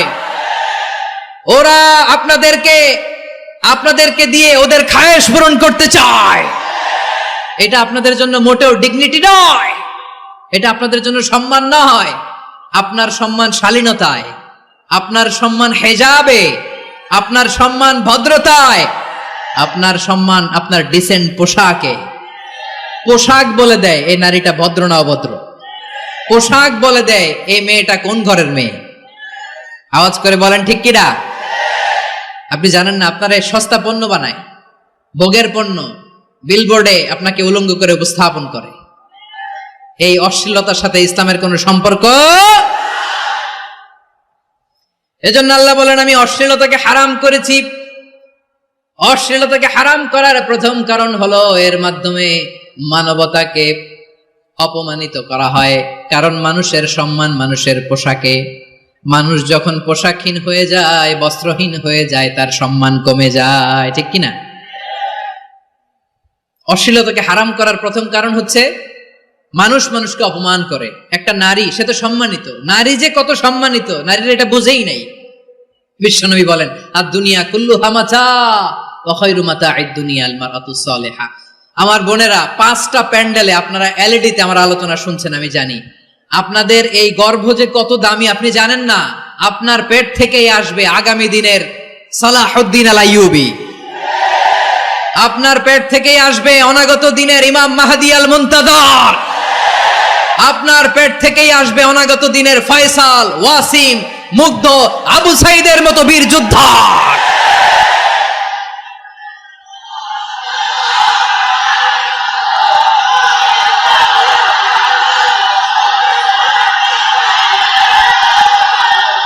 আমার প্রিয় বোনেরা, আমার প্রিয় বোনেরা, বিশ্বনবীর কথার ওজন খেয়াল করেন। আর দুনিয়া কুল্লুহা মাতা ওয়া খায়রু মাতা'আদ দুনিয়াল মারআতুস সালিহা।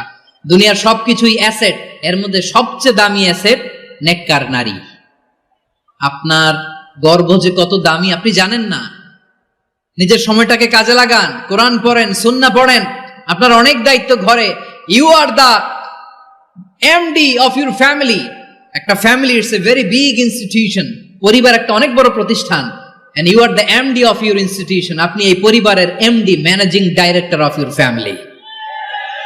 এখানে আপনার কত দায়িত্ব। আপনি ছেলে মেয়েদেরকে তারবিয়া করবেন।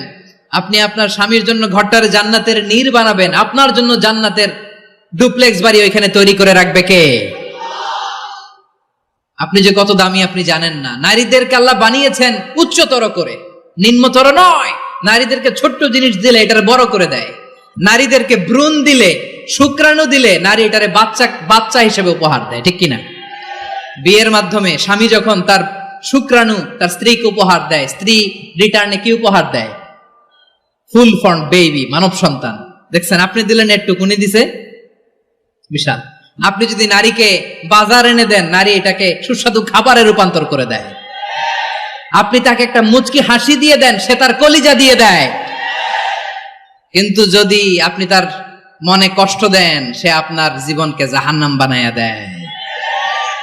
খবর আছে, নারীর মন বুঝতে পারলে নেয়ামত, বুঝতে না পারলে কিয়ামত, ঠিক কিনা বলেন? আমার প্রিয় বোনেরা, আপনি যে কত দামি আপনি জানেন না। জানেন না আপনি কত দামি, অনেক দামি আপনি। আপনাদেরকে যেন ভোগের সস্তা পণ্য বানাতে না পারে, আপনাদেরকে সচেতন থাকতে হবে, সজাগ থাকতে হবে, কনসার্ন থাকতে হবে। শয়তানের ওই হাতছানির দিকে আর নজর দেওয়া যাবে না। তাহলে কেন আল্লাহ তাআলা এই ফাহশা অশ্লীলতাকে হারাম করলেন? 1 নাম্বার, এতে হিউম্যান ডিগনিটি কমে। 2 নাম্বার, এতে মানুষের অধিকার নষ্ট হয়। আপনি বিয়ে করেছেন, এরে পরকিয়া করেন, ওর সাথে এরকম আছে না নাই? স্ত্রীর অধিকার নষ্ট করেছেন। আপনি বিবাহ সম্পর্কে আবদ্ধ হয়েছেন তার সাথে, আপনি পরকিয়া করেন ওই ছেলের সাথে, আপনি আপনার হাজবেন্ডের সাথে বিট্রে করেছেন। এজন্য আল্লাহ অশ্লীলতাকে হারাম করেছেন। অশ্লীলতাকে হারাম করার আরেকটা কারণ হচ্ছে আল্লাহ তাআলা এই হিউম্যান জেনারেশনকে এটাকে প্রিজার্ভ করতে চায়। হিফজুন নাসল, এটা মাকাসিদুশ শরিয়ার অনেক গুরুত্বপূর্ণ একটা মাকাসিদ, অনেক গুরুত্বপূর্ণ। আপনার নাসল, আপনার জেনারেশনকে সংরক্ষণ করা। এই যে আসতেছে ফেব্রুয়ারি, কত ফেব্রুয়ারি জানো? এটা কি বিশ্ব ভালোবাসা দিবস? হ্যাঁ, কি দিবস? এই বিশ্ব ভালোবাসা দিবসের সাথে মুসলমানদের কোনো সম্পর্ক নাই। আমার প্রিয় ভাইরা, এই যে আপনি অবৈধ সম্পর্কে জড়ালেন, কেন আল্লাহ অশ্লীলতাকে হারাম করেছে দেখেন। বলতেছিলাম যে এটা আপনার নাসল, আপনার জেনারেশন, আপনার লিনিয়েজ, আপনার বংশকে প্রিজার্ভ করা। কে কার বাবা, কে কার মা, বাবা মা জানা, প্রজন্মকে প্রিজার্ভ করা, এটা ইসলাম ওয়াজিব করে দিয়েছে। এই যে অবৈধ সম্পর্কের কারণে, বিশ্ব বেহায়া দিবসের কারণে, এগুলোর আউটকাম, আউটপুট হিসেবে মাঝে মাঝে এই ঢাকা মেডিকেলের ডাস্টবিনে নবজাতকের বাচ্চার কান্নার আওয়াজ শুনতে পাওয়া যায়। চট্টগ্রাম মেডিকেলের ডাস্টবিনে নবজাতকের কান্না শুনতে পাওয়া যায়। বীর চট্টলার মুসলমানেরা বুঝতে পারলে আওয়াজ করে বলেন। এই যে চট্টগ্রাম মেডিকেলে যে নবজাতকটা পাওয়া গেল, ওর বাবাকে আমাকে বলেন, ওর বাবাকে, ওর মাকে, ও কোন ফ্যামিলির সন্তান কেউ জানে? আপনি হিউম্যান ডিগনিটিকে অপমান করেছেন না? আপনি তার ভবিষ্যৎকে অন্ধকার করেছেন না? আপনি তার লিনিয়েজকে প্রশ্নবিদ্ধ করে দিয়েছেন না? এই জন্য আল্লাহ তাআলা অশ্লীলতাকে আমাদের জন্য হারাম করে দিয়েছেন। পড়েন সুবহানাল্লাহ। এই জন্য রাব্বুল আলামিন বলেন, কুল ইন্নামা হারামা রাব্বিয়াল ফাওয়াহিশা মা যাহারা মিনহা ওয়া মা বাতান। প্রকাশ্য অপ্রকাশ্য সব অশ্লীলতাকে হারাম ঘোষণা করে দিয়েছে কে? আবার দুনিয়ার বুকে যারা অশ্লীলতার প্রসার করে তাদের জন্য শাস্তি মজুদ রেখেছে কে?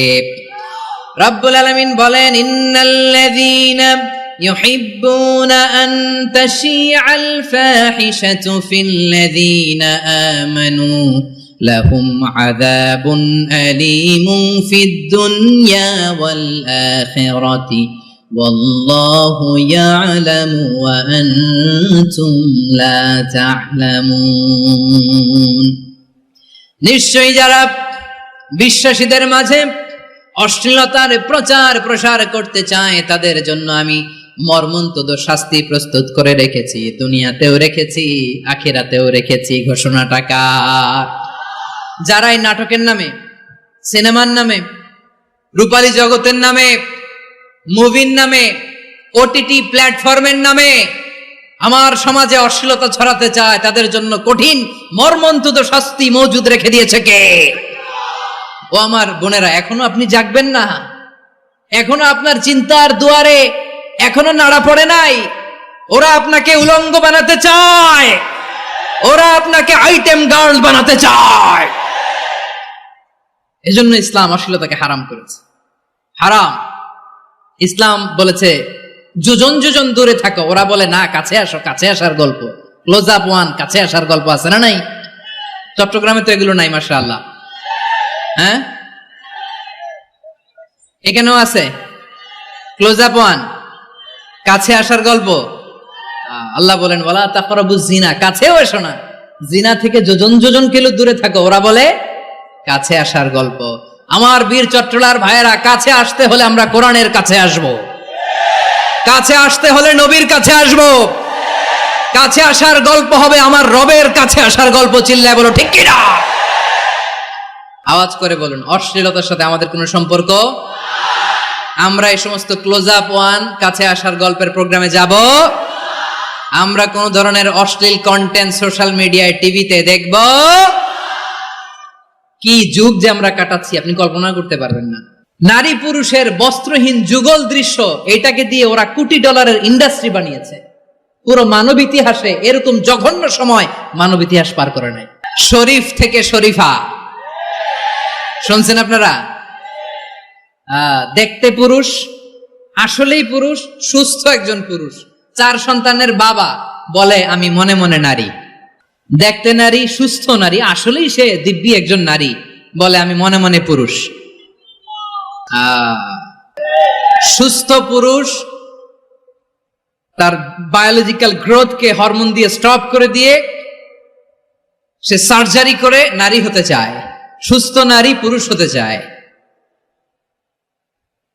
পুরুষ পুরুষের প্রতি সেক্সুয়ালি আকর্ষণ বোধ করে। এটা লূত আলাইহিস সালামের কওমের মধ্যে ছিল।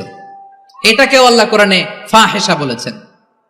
ওয়ালুতান ইয قال لقومه أتأتون الفاحشة ما سبقكم بها من أحد من العالمين। লূত আলাইহিস সালাম বললেন, তোমরা কি এমন এক অশ্লীল কার্যক্রমে ডুব দিলে নাকি যেটা গোটা বিশ্বের কেউ কখনো করে নাই, তোমরাই প্রথম করেছো। পড়েন নাউযুবিল্লাহ। এই পশ্চিমের এই রোগ আমার দেশে যেন আসতে না পারে, আমাদের সজাগ থাকতে হবে। প্রিয় ভাইরা, চিল্লায় বলেন ঠিক কিনা? পশ্চিমের অবস্থা ভয়ঙ্কর। পাশ্চাত্যে আমি যুক্তরাষ্ট্রে ছিলাম অনেকদিন, কয়েক মাস, বিভিন্ন স্টেটে ঘুরেছি। গার্ডিয়ানরা উদ্বিগ্ন, ছেলে মেয়েদেরকে, ছোট্ট ছেলে মেয়ে, ওদেরকে জিজ্ঞেস করে, তুমি how do you feel right now inside yourself? তুমি ভিতরে ভিতরে কেমন ফিল করো? তোমার কি ছেলে ছেলে লাগে না মেয়ে মেয়ে লাগে? আচ্ছা বলেন, এই ছোট্ট বাচ্চাটা ওকে এগুলো জেন্ডার অ্যাসাইনমেন্ট বলতে এগুলো কিছু বুঝে? এইভাবে মিসগাইড করা হচ্ছে। কৌতূহল বশত ছোট্ট ছেলে যদি বলে আমার তো মেয়ে মেয়ে লাগে, তখন বলে যে না তুমি মেয়ে, ছেলে না। মা বাবা বাধা দিলে ওকে আলাদা গভর্নমেন্ট হাউসে নিয়ে যায়। ভয়ঙ্করতম অবস্থা। আমরা একটা সময় শুনতাম যে হুজুর আমার ছেলেটা খুব ভালো, হাফেজে কোরআন, আল্লাহওয়ালা।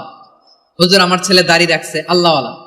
হুজুর আমার ছেলে 5 ওয়াক্ত সালাত জামাতের সাথে পড়ে, তার মানে আল্লাহওয়ালা। পশ্চিমে যে আমি কি শুনছি জানেন? ওরা বলে হুজুর আমার ছেলেটা ইউনিভার্সিটির একটা মেয়ের সাথে প্রেম করে, ও খুব আল্লাহওয়ালা, হুজুর দোয়া করবেন। এর কারণ ওদের কাছে আল্লাহওয়ালার ক্রাইটেরিয়া হচ্ছে হুজুর আমার ছেলেটা আরেক ছেলের পছন্দ করে নাই, আমার মেয়েটা আরেক মেয়েকে ভালোবাসে নাই, এজন্য আমার ছেলেটা আল্লাহওয়ালা, হুজুর ওর জন্য একটু দোয়া করে দিয়েন। কি চ্যালেঞ্জ ওরা ফেস করতেছে। ওনার ছেলে যে আরেক ছেলেরে বিয়ে করবে না, এটাতেই উনি খুশি যে আলহামদুলিল্লাহ আমার ছেলেটা একটা মেয়েরে ভালোবাসে, আমার মেয়েটা একটা ছেলেরে ভালোবাসে, মানে এটা খুব আল্লাহওয়ালা। নাউজুবিল্লাহ পড়তে পারলেন না? এজন্য অশ্লীলতার সাথে আমাদের কোনো সম্পর্ক। রব্বুল আলামিন বলেন ওয়ায়ানহা আনিল ফাহশাই ওয়াল মুনকারি ওয়াল বাগি। 3টা জিনিসকে আমি নিষিদ্ধ করলাম। 1 নাম্বার হলো ফাহশা, অশ্লীলতা। 2 নম্বরে হলো মুনকার, সমস্ত মন্দ কাজ। আপনাদের মনোযোগ আছে না? শেষ করে দিব? আর 2-1 মিনিট শুনবেন? আচ্ছা বলি তাহলে, আর 2-1 মিনিট। তাহলে নিষেধাজ্ঞা জারি করেছেন 3টা জিনিসের উপর। 1 নাম্বার কি? ফাহশা, অশ্লীলতা। 2 নাম্বার মুনকার। মুনকার মানে হচ্ছে যত মন্দ কাজ, খারাপ কাজ, বাজে কাজ, এটার বলে মুনকার। এটার কি বলে? আপনারা পড়ছেন না তা'মুরুনা বিল মা'রুফি ওয়া তানহাউনা আনিল মুনকার। ভালো কাজের আদেশ, সৎ কাজের আদেশ, অসৎ কাজের নিষেধ। মুনকার, মুনকার হচ্ছে মানুষের স্বাভাবিক বিবেকবোধ যেটাকে খারাপ বলে, ওইটাই মুনকার।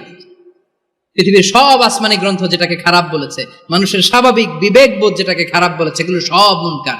যেমন ইফটিজিং, এটা কি ভালো না খারাপ? মজুদদারি, খাদ্যে ভেজাল দেওয়া, ওজনে কম দেওয়া, মাছে ফরমালিন মিশানো, চাঁদাবাজি, টেন্ডারবাজি, দখলবাজি, এগুলো আমাদের স্বাভাবিক বিবেকেই বলে এগুলো খারাপ, এগুলো হচ্ছে মুনকার। আল্লাহ তাআলা এই মুনকার থেকে আমাদেরকে বেঁচে থাকতে বলেন, আর শয়তান এই মুনকারের প্রতি আমাদেরকে উদ্বুদ্ধ করে। আল্লাহ তাআলা বললেন ইয়া আইয়ুহাল্লাযীনা আমানু লা তাত্তাবিউ খুতুওয়াতিশ শাইতান ومن يتبع خطوات الشيطان فإنه يأمر بالفحشاء والمنكر। আল্লাহ বললেন আমার গোলামেরা শোনো শোনো, ও আমার বিশ্বাসী বান্দারা খবরদার, তোমরা কশিনকালেও শয়তানের পদাঙ্ক অনুসরণ করবে না, কারণ শয়তান তোমাদেরকে অশ্লীলতা এবং মন্দ কাজের দিকে উদ্বুদ্ধ করে।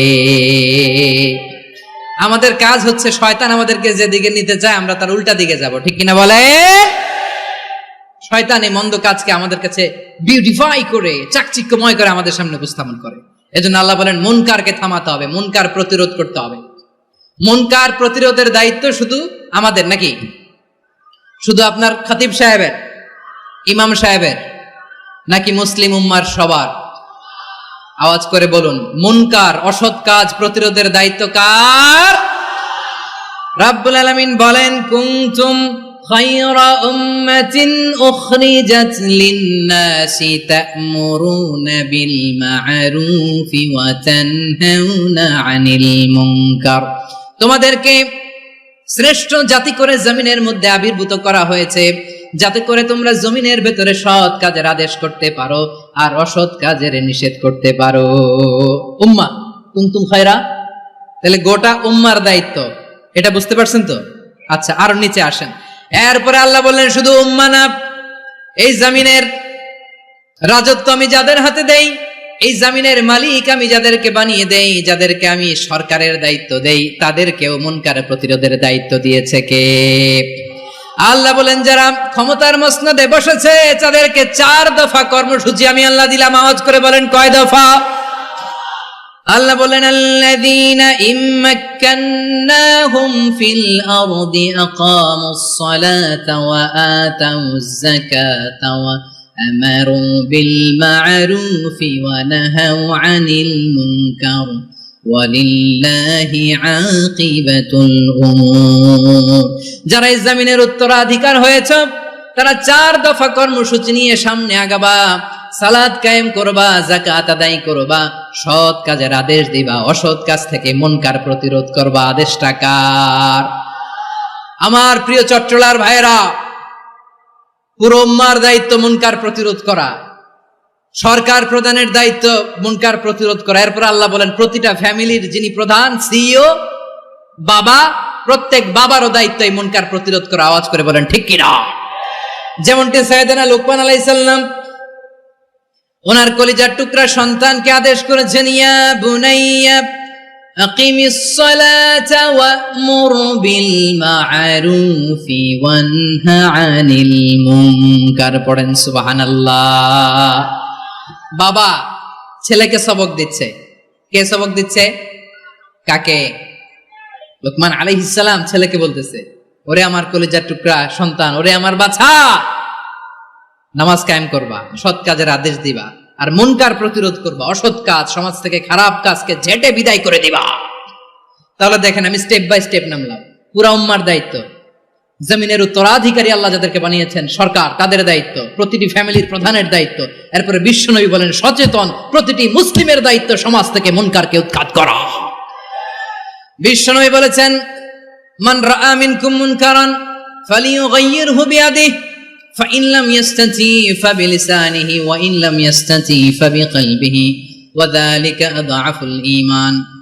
সমাজে যে মুনকার দেখবে, খারাপ কাজ দেখবে, সে যেন হাত দিয়ে সেটাকে থামায়। কি দিয়ে? আপনাদের তো হাত নাই না? হাত আছে, হাত আছে। ওরা যেই হাত দিয়ে অন্যায় করে ওইটা প্রতিরোধের জন্য আমাদেরও হাত আছে না নাই? আমার প্রিয় ভাইয়েরা, ওরা ওদের যেই হাত দিয়ে টেন্ডারবাজি করে, চাঁদাবাজি করে, ইফটিজিং করে, দখলবাজি করে, যেই হাত দিয়ে, ওই মুনকার থামায় দেওয়ার জন্য আল্লাহর দিয়ে আমাদেরও 2টি হাত আছে না নাই? আমাদেরও হাত আছে। থামাইতে হবে, থামাইতে হবে, হিম্মত করতে হবে। আমার প্রিয় ভাইরা, না থামালে আমরাই ডুববো শেষমেশ। আমাদের বাঁচার জন্য হলেও থামাইতে হবে। রব্বুল আলামিন বলেন ওয়াত্তাকু ফিতনাতাল লা তুসিবান্নাল্লাযীনা যালামু মিনকুম খাসসা। ও আমার গোলামেরা, ওই আযাবকে ভয় করো যে আযাব যখন আমি জমিনের বুকে পাঠাই শুধু জালেমদেরকেই মারি না, আলেমদেরকেও মারি। আযাব যখন আসে তখন শুধু জালিমই মরে না, আলেমও মরে। জানেন মুসা আলাইহিস সালামের পায়ে একবার একটা লাল পোকা কামড় দিয়েছে, লাল পিঁপড়া। লাল পিঁপড়া কামড় দিলে খুব আরাম লাগে না? কি লাগে? হ্যাঁ, জলে না? লাল একটা পিঁপড়া কামড় দিছে, তো উনি রেগে মেগে পাশি দেখে লাল পিঁপড়ার বাসা, পা দিয়ে ডলে মুছে সবগুলো পিঁপড়া মেরে ফেলছে। এই ঘটনাটা আল্লাহ ঘটিয়েছেন এজন্য মুসা আলাইহিস সালাম ছিলেন কালিমুল্লাহ, সরাসরি আল্লাহর সাথে কথা বলতেন। তিনি আল্লাহকে জিজ্ঞেস করেছিলেন, আল্লাহ তুমি যখন কোন জনপদে আযাব পাঠাও, শাস্তি দাও, ওখানকার শুধু জালেমরাই তো মরে না, ভালো মানুষগুলাও মরে, তো আযাব দিবা মুশরিকদের উপর দিবা, অবাধ্যদের উপর দিবা, ভালো মানুষগুলারে মারো কেন? আল্লাহ বললেন, মুসা তোমার যে কামড় দিছিল পায়ের মধ্যে পিঁপড়া, কয়টা পিঁপড়া? জোরে বলেন। একটা পিঁপড়া, তো সবগুলারে মারলা কেন? রেগে মেগে পুরো পিঁপড়ার বাসা ভেঙে মেসাকার করলা কেন? এই মুসা, আমি যখন অ্যাকশনে যাই, আমি যখন শাস্তি দেই, তখন এত বাস বিচার করা হয় না, বাস বিচার করা যায় না। যখন অ্যাকশনে যাওয়া হয়, ওইটা ডাইরেক্ট অ্যাকশন হয়ে যায়। চিল্লায় বলো ঠিক কি না? এজন্য আমাদের বাঁচার জন্য হলে ওই পাপ থামাতে হবে, এই শয়তানের অট্টহাসি থামাতে হবে, অন্যায় অপরাধ সমাজ থেকে আমাদের থামাতে হবে। কারণ আযাব আসলে ওরাও মরবে, আমরাও মরব। একটা জাহাজ 2 তলা, আপনি আছেন 2য় তলায়, শুনতেছেন? শুনতেছেন? জাহাজ কয় তলা? আপনি কোন তলায়? 2য় তলায়। নিচের তলার কিছু লোক জাহাজের তলা ছিদ্র করতে আরম্ভ করছে। কি ছিদ্র করতেছে? আচ্ছা, জাহাজের তলা ছিদ্র করলে তলা দিয়ে কি ঢুকে? এখন আপনি যদি বলেন আমার কি, আমি তো 2 তলায়, আমার কি, আমি তো সেফ, আমি ইন দ্য সেফ জোন, আমি তো ভালো আছি, আমি তো ভালো আছি, ওরা ছিদ্র করে ওরা মরবে। আসলে কি শুধু ওরা মরবে, নাকি তলা ফুটো হলে ভিতরে পানি ঢুকলে আপনারও শরীর সমাধি হবে? তলা দিয়ে যখন পানি ঢুকবে, জাহাজ ঢুকলে আপনিও মরবেন। এজন্য নিজে মরার